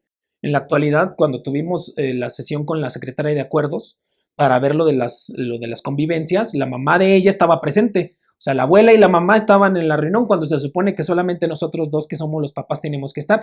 Y cada vez que se le proponía algo a ella, volteaba a ver a su mamá como pidiendo su confirmación. Entonces, todo mundo decidía por sobre mi hija menos yo, ¿no? Ellos acordaban a dónde llevarla a pasear. Si yo quería tener una convivencia con ella porque vivíamos en lugares distintos, ellos tenían que estar de acuerdo a los lugares a los que yo la llevara, ¿no? El tiempo de convivencia que tuviéramos ella y yo. Entonces, ya cuando yo encuentro esta infidelidad, también hay otra parte ahí que sirve mucho de contexto. Bueno, en el proceso que le propuse matrimonio, resultó que ella estaba embarazada, de nueva cuenta. Entonces ella me decía muy insistente, yo no quiero tener otro hijo, o sea, no, y menos contigo, no estoy lista, yo no quiero tener otro bebé. Y yo le decía, pues ya ni modo, ¿no? Fue mi respuesta en ese momento, pero ella me decía, lo quiero abortar. Yo le decía, estás en todo tu derecho, pero yo no quiero participar. Yo, Luis Armando, no quiero participar en algo así. No estoy de acuerdo, pero al final eres tú la que decide. Si tú no formas parte de este proceso del tema del aborto, olvídate de tu hija y olvídate de mí para siempre. Tú no vuelves a ver a tu hija jamás. Y entonces yo le voy a pedir a mis papás que ellos se hagan cargo del proceso, de los gastos y todo, pero tú jamás vuelves a ver a tu hija. Fue una amenaza que pues, a mí sí me movió porque dije, no puede ser posible, yo no puedo dejar de ver a mi hija. Entonces participé obligado. tuve que organizar todo yo. O sea, llamar aquí al hospital en la Ciudad de México, hacerme cargo de todo el proceso, agendar la cita, pagar todos los gastos. Y entonces vinimos a la Ciudad de México en mi cumpleaños y se metió al hospital y abortó. Otra de las cosas que a mí me dejaron marcado, porque yo pude no haber participado, pero con una amenaza como esa de por medio, pues por supuesto que no tenía otra opción. Cuando descubro esta infidelidad, pues entonces empiezo a hacer cálculos y digo, pues por supuesto el bebé no era mío, era del cuate con el que estaba teniendo algo que ver cuando vivíamos todavía allá. Es por eso que existe esta sospecha de mi parte de que no estoy seguro si la niña sea mía. ¿Por qué? Porque en el noviazgo me la limitaban, las otras personas parecían más sus papás que yo, ellos siempre tomaban las decisiones importantes, yo siempre estaba excluido, mientras yo no aportara dinero, entonces no tenía acceso a la niña. Durante el matrimonio, cuando nos vinimos a vivir a la Ciudad de México, ella se trajo a vivir a sus papás y de igual manera ellos eran los que decidían con la niña. Yo estaba enfocado en el tema del trabajo y de proveer a mi familia, de pagar una renta aquí en la Ciudad de México y ellos decidían todo lo que tuviera que ver con la niña. Cuando descubro la infidelidad, pues entonces saco cuentas y digo, ya veo la urgencia de abortar, porque cuando tuvo algo que ver con este cuate era el tiempo que ella llevaba de embarazo, que era 1 mes y días más o menos. Es por eso que le urgía abortar, porque pues, si el bebé nacía al final se iba a lo mejor a descubrir o se iba a tener la sospecha de que fuera de este cuate con el que le encontré la infidelidad. Oye, Luis Armando, ¿y hay alguna otra cosa que te haga sospechar que tu hija no es tu hija? Sí, fíjate que sí. Hay otra de las cosas y yo creo que es de las más importantes que me hacen pensar que no es mi hija, es que cuando mi hija nació, los meses pasaban hasta que ya fueron 2 o 3 meses más o menos en los que yo caí en cuenta y dije, ¿por qué no hemos ido a registrar a nuestra hija? Pasábamos por un momento mal, ¿no? De discusión y así, pero entonces dije, no creo que la niña no esté registrada hasta el día de hoy. Me meto a la base de datos, meto el posible nombre y apellido con el que la niña pudiera estar dada de alta y descubro que la niña ya había sido registrada, pero sin mis apellidos, solo con los apellidos de la mamá. Es decir, que tu hija no tiene tus apellidos. En la actualidad sí, pero al inicio no los tuvo durante mucho tiempo. ¿La registraste 2 veces entonces? No, ella la registró sola. O sea, ella la registró, fue al registro civil, hizo el acta de nacimiento, pero solo con los apellidos de la mamá, no con los míos. Yo la registré hasta tiempo después. O sea que sí, en automático ella fue registrada dos ocasiones, pero ya en la segunda con mis apellidos, ¿no? Pero fue porque simplemente sucedió que tuviera mis apellidos solamente porque yo descubrí que la niña ya estaba registrada. Yo no sabía ni cuándo, ni por qué, ni cómo, hasta que me armé de valor y la confronté a la mamá y le dije, oye, aquí está el acta de nacimiento, ¿por qué la niña está registrada sin mí?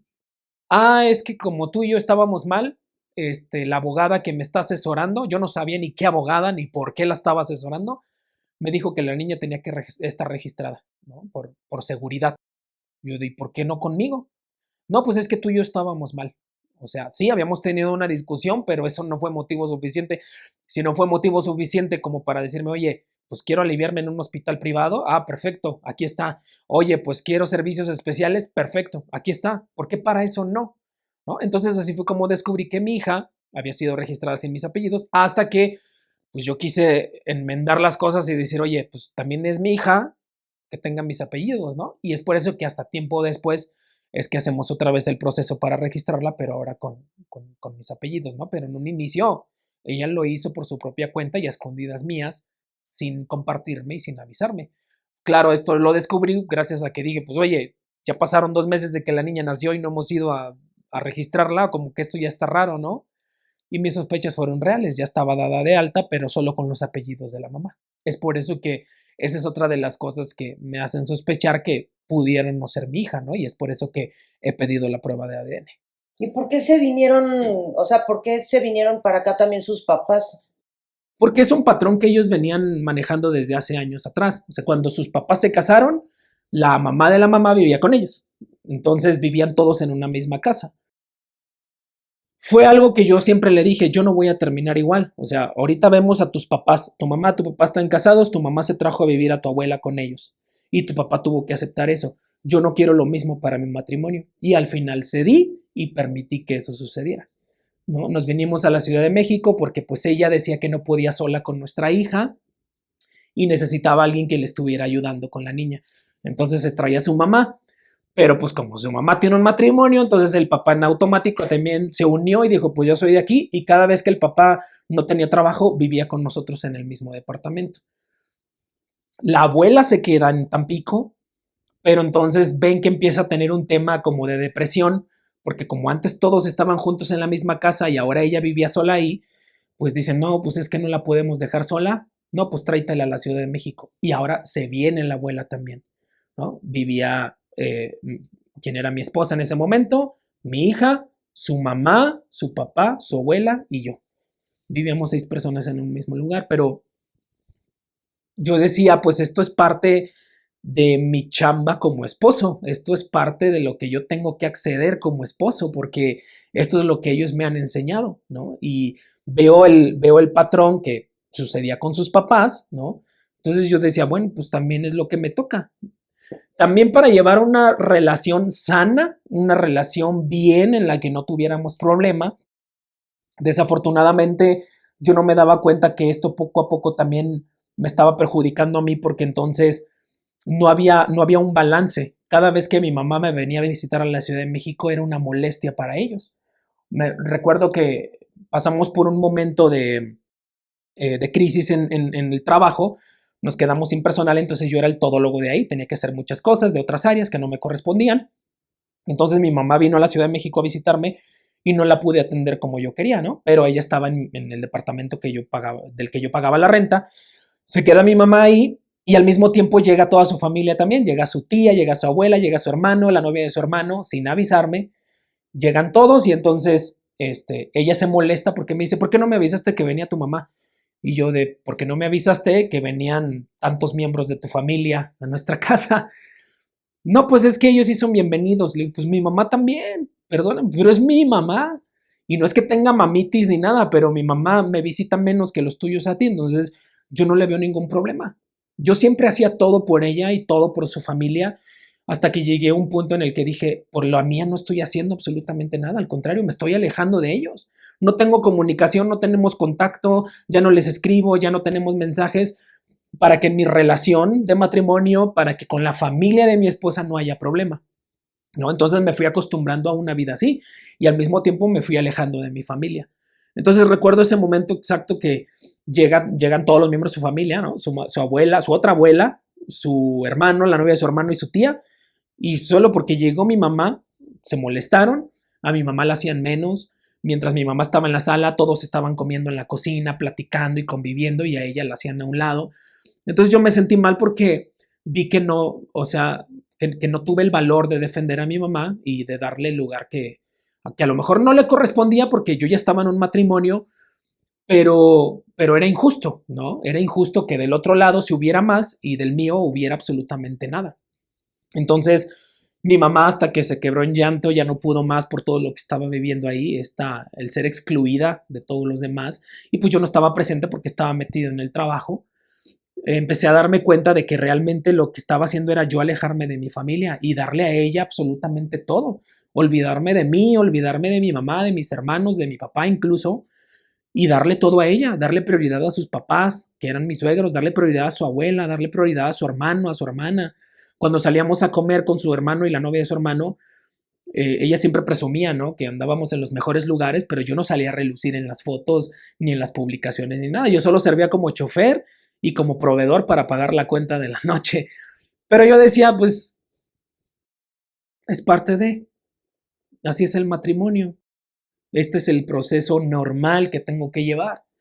Y así me aguanté y me callé muchas cosas, me dediqué al trabajo, lo que no sabía y empecé a enterarme tiempo después, así como lo que sucedió con mi tratante, ¿no? Cuando empecé a hacer algo por la vía legal, empecé a darme cuenta de que él le decía a la gente que nosotros éramos pareja, porque en aquel entonces, cuando todo estaba pasando, yo no sabía que él les daba esta versión.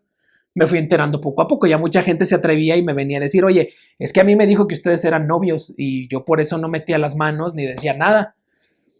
Así pasó acá, cuando empiezo a abrir los ojos y a decir, yo ya no quiero esto para mi vida, así me tenga que divorciar. El personal que yo tenía en el trabajo, en este refugio, me decía, es que, ¿qué crees? Para esto hay un contexto. Cuando yo me quedo sin cocinera en el refugio, pues le ofrezco a su mamá, oiga señora, no quiere venir a trabajar con nosotros, y pues ella aceptó el puesto. Y mi ex esposa pues estaba como cuidadora, entonces ya trabajábamos los tres en el mismo lugar. Pero ¿qué sucedía cuando yo me tenía que salir a las actividades externas del refugio?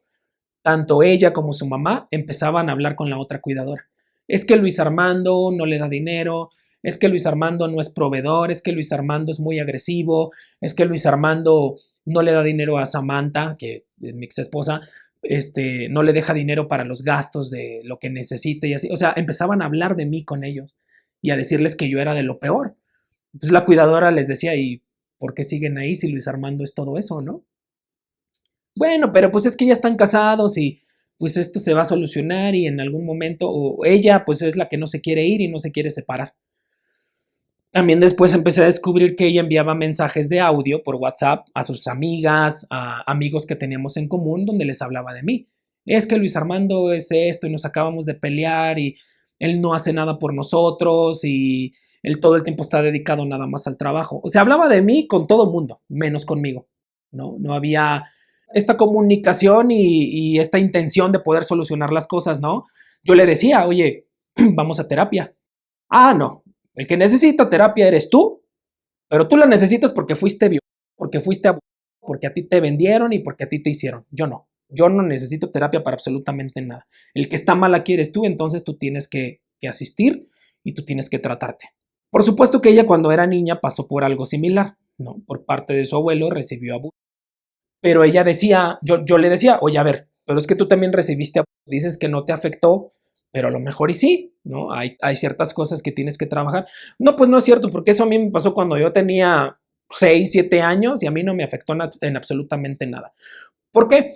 Porque en estos mensajes de audio o en los mensajes de texto que se compartía con sus amistades también les decía, es que Luis Armando, como no estuvo en un refugio como los otros niños, tiene muchas cosas que trabajar. Como él fue víctima, pues él es agresivo y él es así y él tiene que tomar terapia. Y él no ha llevado un proceso adecuado ni un proceso correcto para poderse restaurar. Entonces él es el que necesita la ayuda. Y cuando yo le decía, sí, y por eso asisto a terapia, pero ¿y tú? No, es que yo no la necesito. Yo estoy bien porque a mí lo que me hicieron cuando era niña, a mí no me afectó y yo estoy tranquila, entonces sí te pido que tú tomes terapia para que hagas algo por nuestro matrimonio. Entonces, todo eso durante muchos años me tuve que callar hasta que ya no pude más, ya no podía dormir. A raíz de la primera infidelidad que encontré en esta conversación de WhatsApp, encontré otras más, que fueron alrededor de otras 3, con hombres con los que se mensajeaba, ¿no? Y les decía, te amo, ojalá y que cuando vaya a Tampico nos podamos ver. Y ella me decía, sí, pero o sea, no hicimos nada, no se llevó al acto porque vivimos lejos, ellos viven en Tampico y yo vivo aquí. Pero al final, pues yo decía, pero sí, pero te estás mensajeando y la intención existe. Entonces, eso se fue sumando hasta que llegué al punto en el que dije, yo ya no quiero seguir viviendo esto, yo me quiero divorciar. Había otras cosas que me detenían. En el área laboral, por ejemplo, si yo me divorciaba, me iban a quitar el trabajo, porque pues ese puesto lo tenía que llevar un matrimonio. Entonces yo me sentía atado por ese lado y decía, es que no me puedo divorciar porque me divorcio y me quitan la chamba y ¿qué va a ser de mí? Eso era algo que me detenía muy cañón a poder pedir el divorcio. Cuando vamos con la gente que nos daba seguimiento en la iglesia, yo les exponía, a ver, yo me quiero divorciar. Incluso en la palabra dice que un divorcio se puede justificar solamente por infidelidad. Perfecto, cumplo con el requisito, aquí está. Pero aparte, tenemos todos estos otros problemas en el tema familiar. Yo hago mucho por ellos, yo hago mucho por ella y ella absolutamente nada por mi familia. Ella detestaba a mi familia, a mi mamá y a mis hermanos. Ella decía, es que yo odio a tu mamá porque por culpa de tu mamá te hicieron todo lo que te hicieron. O sea, pues sí, pero me lo hicieron a mí, no te lo hicieron a ti. Tú no tienes por qué odiarla. Yo no odio a tu abuelo por haber abusado de ti cuando eras una niña. Al contrario, o sea, ese es un tema que ustedes tienen que tratar y se acabó, ¿no? Entonces les expuse a los que nos daban seguimiento, ¿no? Yo me quiero divorciar por esto, porque ya hubo infidelidad, ya la descubrí y aparte por todos estos temas. Cuando les expongo a esto, nos dicen, no, inténtenlo una vez más, por favor, lleguen a su casa, siéntense y escriban lo que no les gusta de cada quien. Se los estoy exponiendo. Esto es lo que no quiero y esto es lo que ya no voy a soportar. Pero entonces ya apartados, tanto el matrimonio que nos daba seguimiento como ella, ellos le empezaban a decir, es que los argumentos de Luis Armando son tontos. O sea, no es justificación para divorciarse. Si se quiere divorciar es porque ya existe alguien más. Y te voy a decir por qué pensaban eso. Porque ellos como matrimonio habían pasado por una experiencia igual. Antes de que se casaran, este cuate la enamoró, mas nunca le dijo que ya estaba casado. Entonces, cuando se empiezan a ser cristianos, él se divorcia y se queda con ella, ¿no?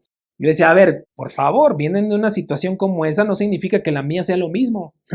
Y si aún así fuera, ¿dónde está su empatía? Porque al final pasaron por un proceso similar, pasaron por un proceso igual. No, al contrario, había señalamiento, había juicio, y es que Luis Armando se quiere divorciar porque ya existe alguien más cuando no era así. No, yo me quiero divorciar porque ya no estoy feliz, porque ya no estoy dispuesto a soportar esto, porque ya no estoy dispuesto a hacer más por los demás y que nadie haga por mí, porque ya no estoy dispuesto a ser infeliz, porque ya no estoy dispuesto a sacrificar a mi mamá y a mis hermanos, porque ya no estoy dispuesto a que la gente no me dé el valor que merezco. O sea, no, porque como un matrimonio, yo soy el hombre, entonces tengo que dar, entonces me la tengo que partir, entonces me tengo que sacrificar por los demás y tengo que amar a todo mundo menos a mí. Todo mundo tiene que estar por encima de mí, menos yo.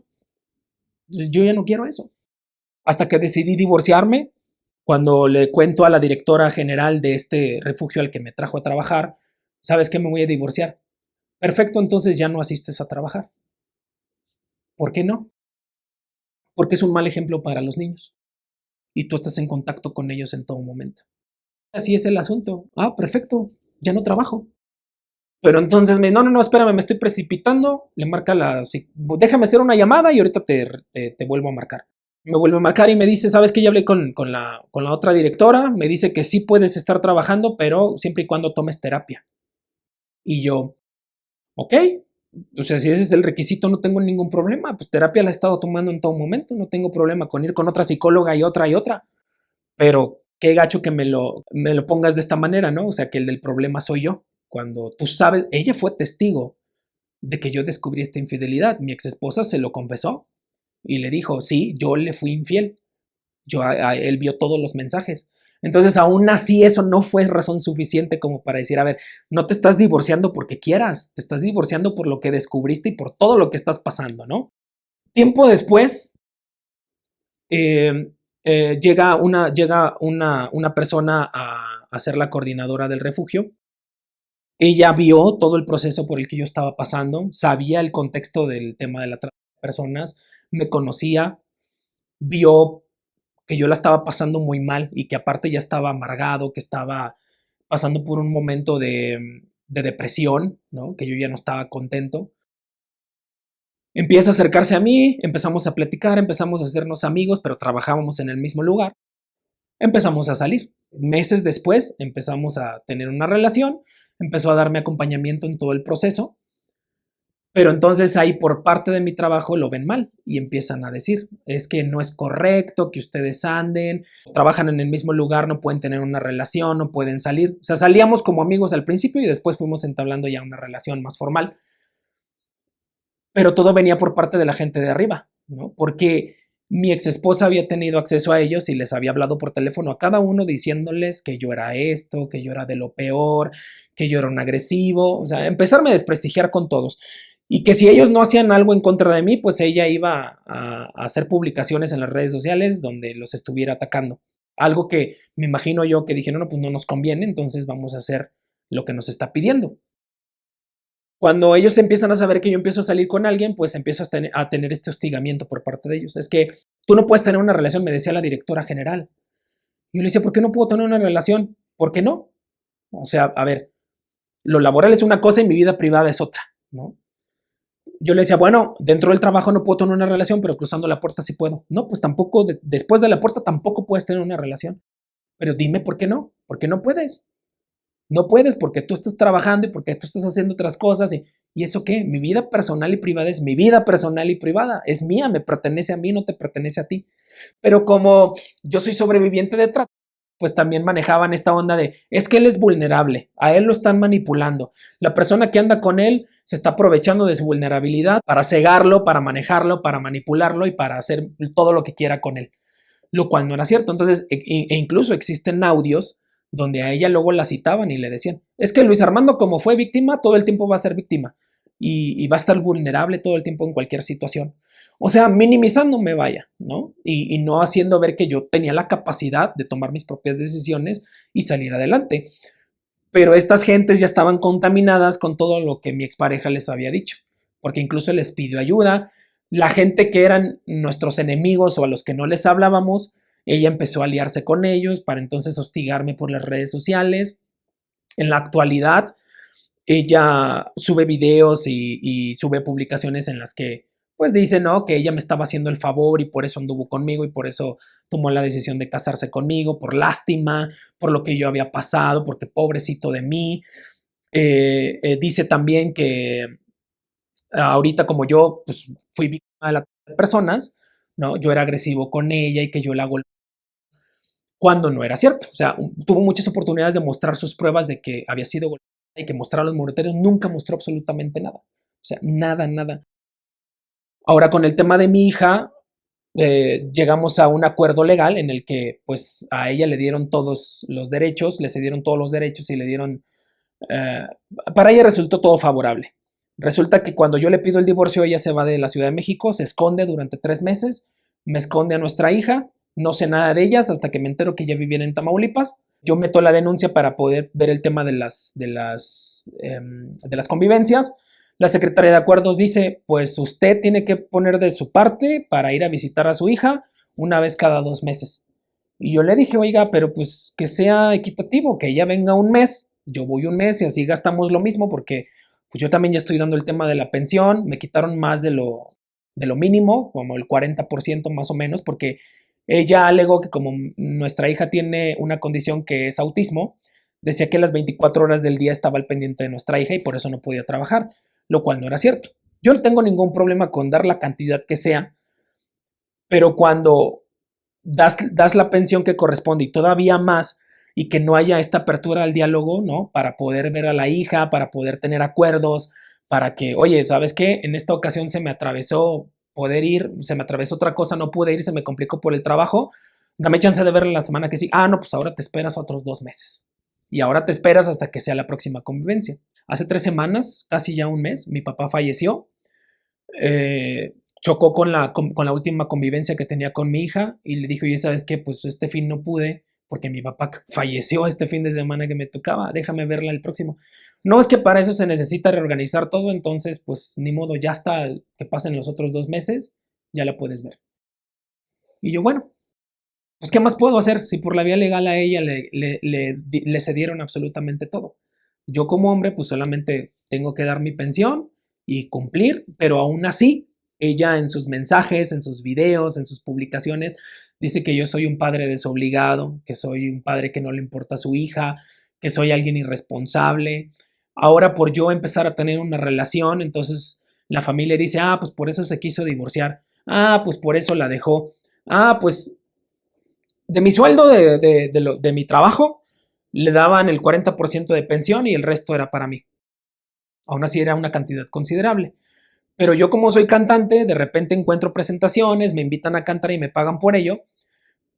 Pero entonces digo, bueno, esto poco que me quedó para mí, lo gasto en mí, salgo a pasear, salgo a comer, pero incluso hasta eso les molesta, ¿no? Porque ellos dicen que lo correcto es que todo lo que yo genere se lo tengo que enviar a mi hija, ¿no? Absolutamente todo. Cuando yo digo, pues no es lo normal, ¿no? Yo también tengo que vivir, tengo cosas que pagar, tengo una renta que pagar, ¿no? Tengo gastos personales, pero incluso hasta eso les molesta y ni siquiera me dejan verla. Entonces, ahora que cada vez que yo saco una entrevista, ¿no? Y no creo que esta sea la excepción, siempre van y comentan en la entrevista, este hombre se está aprovechando y cada que puede cuenta su testimonio para ganar dinero.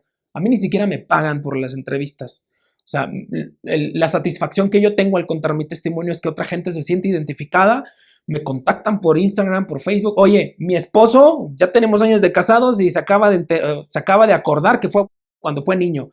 ¿Cómo le podemos hacer para que él supere eso? Ah, perfecto, mira. Esa es la satisfacción más grande que yo tengo. No tengo nada económico, absolutamente nada, pero ellos creen que sí y que estoy lucrando y que estoy haciendo, ¿no? No sé por qué todavía existe este odio hacia mí. Yo lo único que quiero es seguir mi vida, seguir avanzando, hacer lo que me gusta, que es cantar, pero veo que ellos siguen estancados en esta situación. ¿no? Yo me he quedado callado durante mucho tiempo, he aguantado otras tantas cosas, he sido resiliente a más no poder y al día de hoy, desde enero de este año, me quedé sin trabajo porque las personas que me tenían ahí trabajando empezaron a hostigarme, empezaron a revisar mis cosas personales porque me vi en la necesidad de vivir en el refugio con los niños porque nos quedamos sin personal. Empezaban a revisar mis cosas, mi ropa, mis cuadernos, a ver si encontraban algo para señalarme, para juzgarme, para justificar mi despido. Y en enero de este año me despidieron, me fui. Cuando decidí divorciarme, esta mujer se llevó absolutamente todas las cosas de mi departamento junto con su mamá y su papá. Organizaron, sabían mis horarios de trabajo y mientras yo estaba trabajando y ellos todavía contaban con llaves del lugar, se organizaron para llevar mudanza y llevarse todo. Cuando llego al departamento estaba vacío. Solo había un colchón, gracias a Dios, para que yo pudiera dormir. El tema de la pensión, me dejaron sin la mayoría del dinero que generaba. En enero me quedé sin trabajo y entonces en automático he empezado de nuevo. Otra de las cosas que pasó es que esta directora, la misma que me trajo a trabajar y que recibía hostigamiento por parte de ella porque decía que yo no podía tener una relación en lo absoluto, me regaló un departamento por haber sido sobreviviente de trata. Cuando me regala este departamento no logro ponerlo a mi nombre porque me hacía falta un documento específico hasta que lo conseguí. Pero entonces como ella vio que yo decidí divorciarme, me dice, todavía no lo pongas a tu nombre porque el edificio donde está tu departamento está en algunos asuntos legales, entonces danos chance de solucionarlos, lo pones a tu nombre. Pero mientras préstamelo para que otra chica lo pueda usar mientras estás en tu proceso. Perfecto. Al día de hoy esa chica sigue viviendo ahí y a mí me dejó sin un lugar donde vivir. Entonces, desde enero de este año he tenido que empezar desde cero. Todo lo que construí durante 5 años, todo lo perdí porque todo se lo llevaron, porque todo me lo quitaron. Se llevaron a mi hija, no la he podido ver desde hace mucho tiempo, desde hace ya 4 o 5 meses más o menos. Y está esta restricción de hasta que nosotros queramos y como nosotros queramos, tú la vas a poder ver, si no, no. Pero aún así yo cumplo con mis responsabilidades económicas y ellas aún así dicen que yo soy un padre desobligado y que no doy pensión y que no me hago cargo y que no la quiero ver. Entonces llega un punto en el que todo eso te cansa y dices, ya no quiero padecerla más porque la mayoría de mi vida no he estado tranquilo, no he estado en paz. Primero con mi tratamiento, todo este proceso. Después los 8 años con ella, 5 años de relación tóxica, 3 años de matrimonio tóxico, decido romperlo, decido terminar con eso y entonces ahora con la directora general de esta institución, el hostigamiento, el acoso, en tu vida me pertenece, tú no eres capaz de decidir, tú no eres capaz de salir adelante porque fuiste víctima y siempre vas a ser víctima y también por parte de todos los demás miembros de esa institución. Entonces yo digo, ¿cuándo? ¿Hasta cuándo voy a poder hacer mi vida en paz y tranquilo? O sea, yo ya quiero acabar con todo eso. Y ahorita mi deseo más grande es poder hacer una prueba de ADN que ya la pedí, pero incluso eso hasta fue un insulto, ¿no? Porque ¿cómo vas a creer que no es tu hija? Pues tengo muchas cosas por las cuales creer si eso no. Sí me duele, sí me va a doler, pero prefiero que me duela un rato a que me siga doliendo. No sé cuántos años más voy a tener que aguantar todo esto. Mucha gente se ha aprovechado de eso porque afortunadamente o desafortunadamente, y no porque lo diga yo, sino por la gente que me rodea, es que soy de un corazón noble y siempre busco el bien de los demás en lugar que el mío. Y en esta ocasión es igual, o sea, siempre busqué el bienestar de ellos, siempre di todo por ellos, pero llega un momento en el que te cansas porque nadie más ve por ti, ni siquiera tú mismo. Y cuando empiezo a ver por mí mismo y cuando empiezo a preocuparme por mí, cuando empiezo a interesarme por mí, es que porque es rebelde, es porque ya encontró a alguien más, es porque alguien lo está manipulando, es porque alguien lo está aconsejando, es porque es un malagradecido, es porque ya no le interesa, no. No es nada de eso, simplemente porque ya abrí los ojos y esta no es la vida que yo quiero, porque ya desde los 14 años he venido sufriendo y he venido padeciendo que ya no quiero más, o sea, solo me quiero a mí y quiero estar conmigo y quiero disfrutar de mí, pero mucha gente eso le puede y a mucha gente veo que le estorba, le molesta, le frustra y no sé por qué. Yo lo único que busco es mi estabilidad emocional, estar tranquilo y estar en paz porque ya sufrí muchísimos años seguidos, porque brinqué de una cosa a otra. Entonces yo lo único que quiero hacer es seguir cantando y es seguir haciendo mis cosas, pero veo que para muchas personas es difícil entender eso. Y pues yo el día de hoy sigo luchando, levantándome en las madrugadas y soñando espantosamente porque Es una lucha constante la que tengo que estar haciendo en contra de toda esta familia y de mi exmujer, de mi expareja, de mi exesposa. Y con esta incertidumbre de si es mi hija o no. Porque todo el tiempo me la limitan, porque todo el tiempo me la restringen, porque ellos son los que deciden, ¿no? Cuando el papá soy yo. Entonces, a pesar de que el tema de lo que sufrí en la trata de personas ya pasó hace muchos años, hasta el día de hoy me sigue afectando. Porque uno de los argumentos de ellos es este, es que él fue víctima de trata y hasta el día de hoy no ha llevado un proceso correcto. Y yo digo, perdónenme, pero yo no tengo la culpa de traer aquí encima la cinta que diga soy sobreviviente de... Y aparte, para ustedes, ¿cuál es el proceso correcto? ¿No? Solamente eso yo lo sé, o las personas que me han dado terapia, o los que saben del tema, nada más.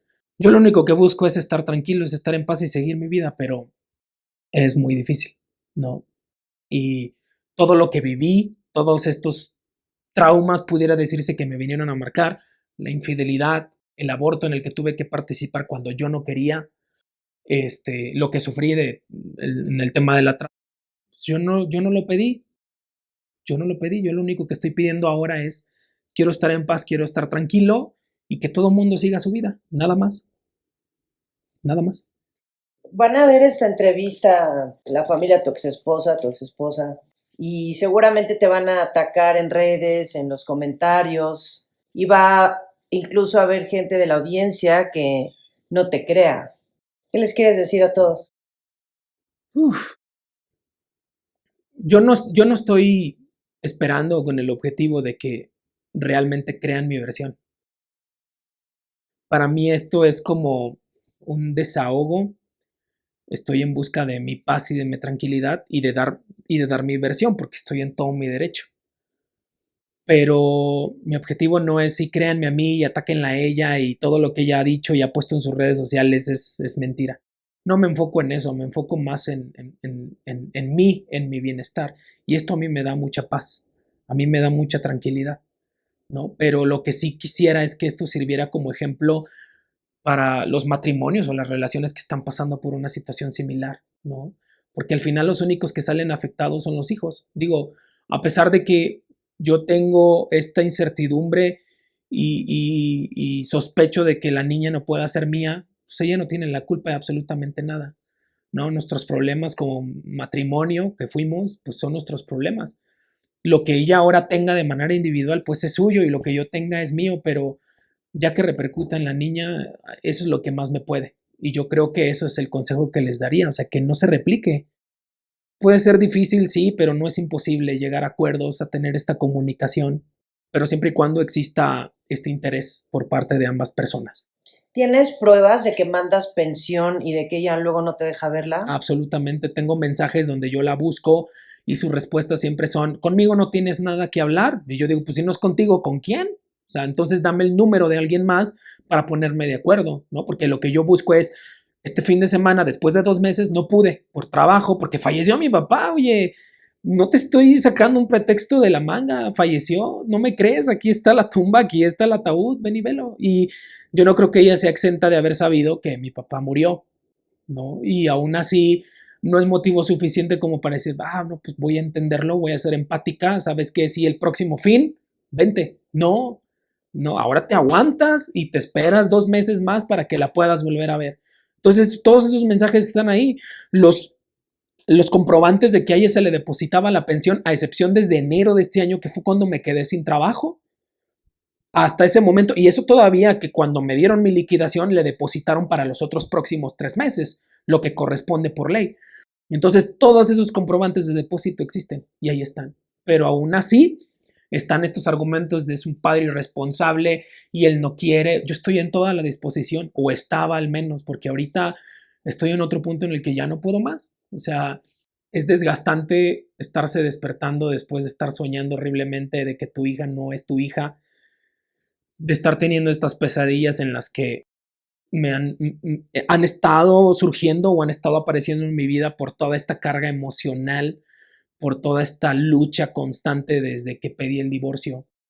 Eso es lo que ya no quiero. Y yo creo que nadie tiene la necesidad de pasar por esto. Digo, yo estoy a favor de que a las mujeres se les ayude, se les den todas las herramientas cuando existe un divorcio, ¿no? Y cuando sea también, cuando se trata el tema de los hijos. Pero hay mujeres también que se aprovechan de absolutamente todo esto y todo lo usan a su favor. Y no porque busquen un beneficio para sus hijos, sino más bien porque te quiero dar en la madre, porque quiero que sufras, porque quiero que la padezcas. ¿Por qué? Porque estoy molesta, porque estoy enojada, porque estoy frustrada o porque lo que yo quería no resultó. Pero aquí ya no había nada más, ya no existía nada más. Nada, absolutamente nada, solamente era un combate constante de a ver quién puede más y quién le hace más al otro y a ver quién es el que resiste hasta el final. Perdóname, pero yo no quiero. Yo ya no quiero, ¿por qué? Porque vengo sufriendo desde hace muchos años. Todo este proceso legal, todo este juicio de 2 años en los que un juicio en el que ni siquiera tuvieron el valor o el interés de decir, ven, vamos a tomar un café, ¿cómo te sientes? ¿Cómo estás? ¿Te ayudamos en algo? No, al contrario, había esta presión de tienes que hacer algo porque es tu obligación. Y si no lo haces, es porque nuestra hija no te interesa y porque no eres lo suficientemente hombre. Y los juicios eran pesados, las sesiones de juicio eran horas y horas, hubo una que hasta fue de 12 horas y el no recibir este apoyo moral, emocional, este acompañamiento es pesado. Y ahora que yo vivo en otra ciudad y que estoy sin absolutamente nada y que tuve que empezar desde cero, tampoco es fácil y tampoco quiero que lo entiendan, pero ya no estoy dispuesto a estar sufriendo todo esto, ¿no? Y estar aguantando y estar callándome sobre todo, porque me he callado muchísimo. Mucha gente me ha comentado, eres muy resiliente y admiro eso, pero yo diría, no me encantaría que me dijeras eso porque si vieras todo lo que he tenido que padecer y desafortunadamente todo es a raíz y se deriva de ser un sobreviviente de la trata de personas. Ese es el meollo del asunto, como dicen, pero yo no elegí eso. Lo pasé, lo sufrí, pero estoy haciendo lo posible por salir adelante. Nada más. Yo no molesto a nadie, no me meto con absolutamente nadie, pero veo que constantemente en mi vida todo el mundo se mete conmigo y no sé por qué. Sabrá Dios por qué. ¿Cómo le has hecho para seguir de pie? Pues aferrándome a lo que me apasiona, que es la música. Algún propósito he de tener con eso, ¿no? Y es lo que me ha mantenido. Y pues el simple hecho de querer seguir mi vida, ¿no? El recibir comentarios cuando estoy arriba de un escenario y la gente me dice, con la canción que acabas de cantar me hiciste recordar cierta situación con mi hija, con mi hijo que ya falleció, me hiciste recordar momentos especiales en mi vida, eso es lo que me da la satisfacción de seguir adelante, que al menos en una cosa estoy haciendo algo por los demás y es darles un momento de felicidad, de transportarse a otros recuerdos, a otras dimensiones, a otras épocas, al momento de estar ahí arriba cantando, ¿no? Y que sé que en algún momento esto va a dar fruto, mi esfuerzo y todo lo que hago y seguir mi vida y tener ese corazón pensando en los demás siempre y viendo hacer por los demás me va a llevar a algo bueno en algún momento. Yo creo que eso es lo que me mantiene de pie hasta el día de hoy. Y por supuesto también, pues no ha sido un proceso fácil, pero la persona con la que estoy ahorita, con la que estoy saliendo, la verdad es que me ha apoyado muchísimo y me ha hecho ver otras cosas de la vida, ¿no? A ella no le importó todo lo que yo pasé y no recibí juicio ni señalamiento, sino más bien, como te ayudo, esto no es normal, esto no tendrías por qué estarlo viviendo, ¿no? Ámate más a ti, en lugar de primero amar a todos los demás. Preocúpate por ti. Me cuesta decirlo, pero lo tengo que decir porque yo creo que esto igual y a lo mejor va a funcionar también con otras personas que estén viendo esto y estén pasando por una situación similar, pero otra vez al día de hoy he pensado en el suicidio. Porque yo digo, pues, ¿qué caso tiene? Salgo de una y entro a otra. ¿Qué caso tiene seguir viviendo? Y lo he llegado a pensar malamente. He querido rendirme y he querido ya no continuar y decir, pues ya, me quitaron a mi hija, ni siquiera sé si es mi hija, está el tema de la pensión y a pesar de que cumplo con todo lo legal y con todo lo necesario, sigo siendo la peor persona y ahora porque empiezo a tener una relación sentimental, porque merezco ser feliz y porque la persona que está conmigo me muestra interés y se preocupa por mí, hasta eso está mal. Tanto que por lo mismo perdí mi trabajo. Yo digo, no es justo. Entonces, ¿qué hago? ¿Qué hago? Me suicido. Constantemente he estado teniendo ese pensamiento, pero hay una otra cosa que me detiene, aparte de Dios, por supuesto, pero no me he atrevido a hacerlo porque sé que no es la salida ni es lo correcto. En algún momento todo esto va a cambiar, se va a solucionar y ya después empezar a formar parte también de mi testimonio. Yo espero que sí.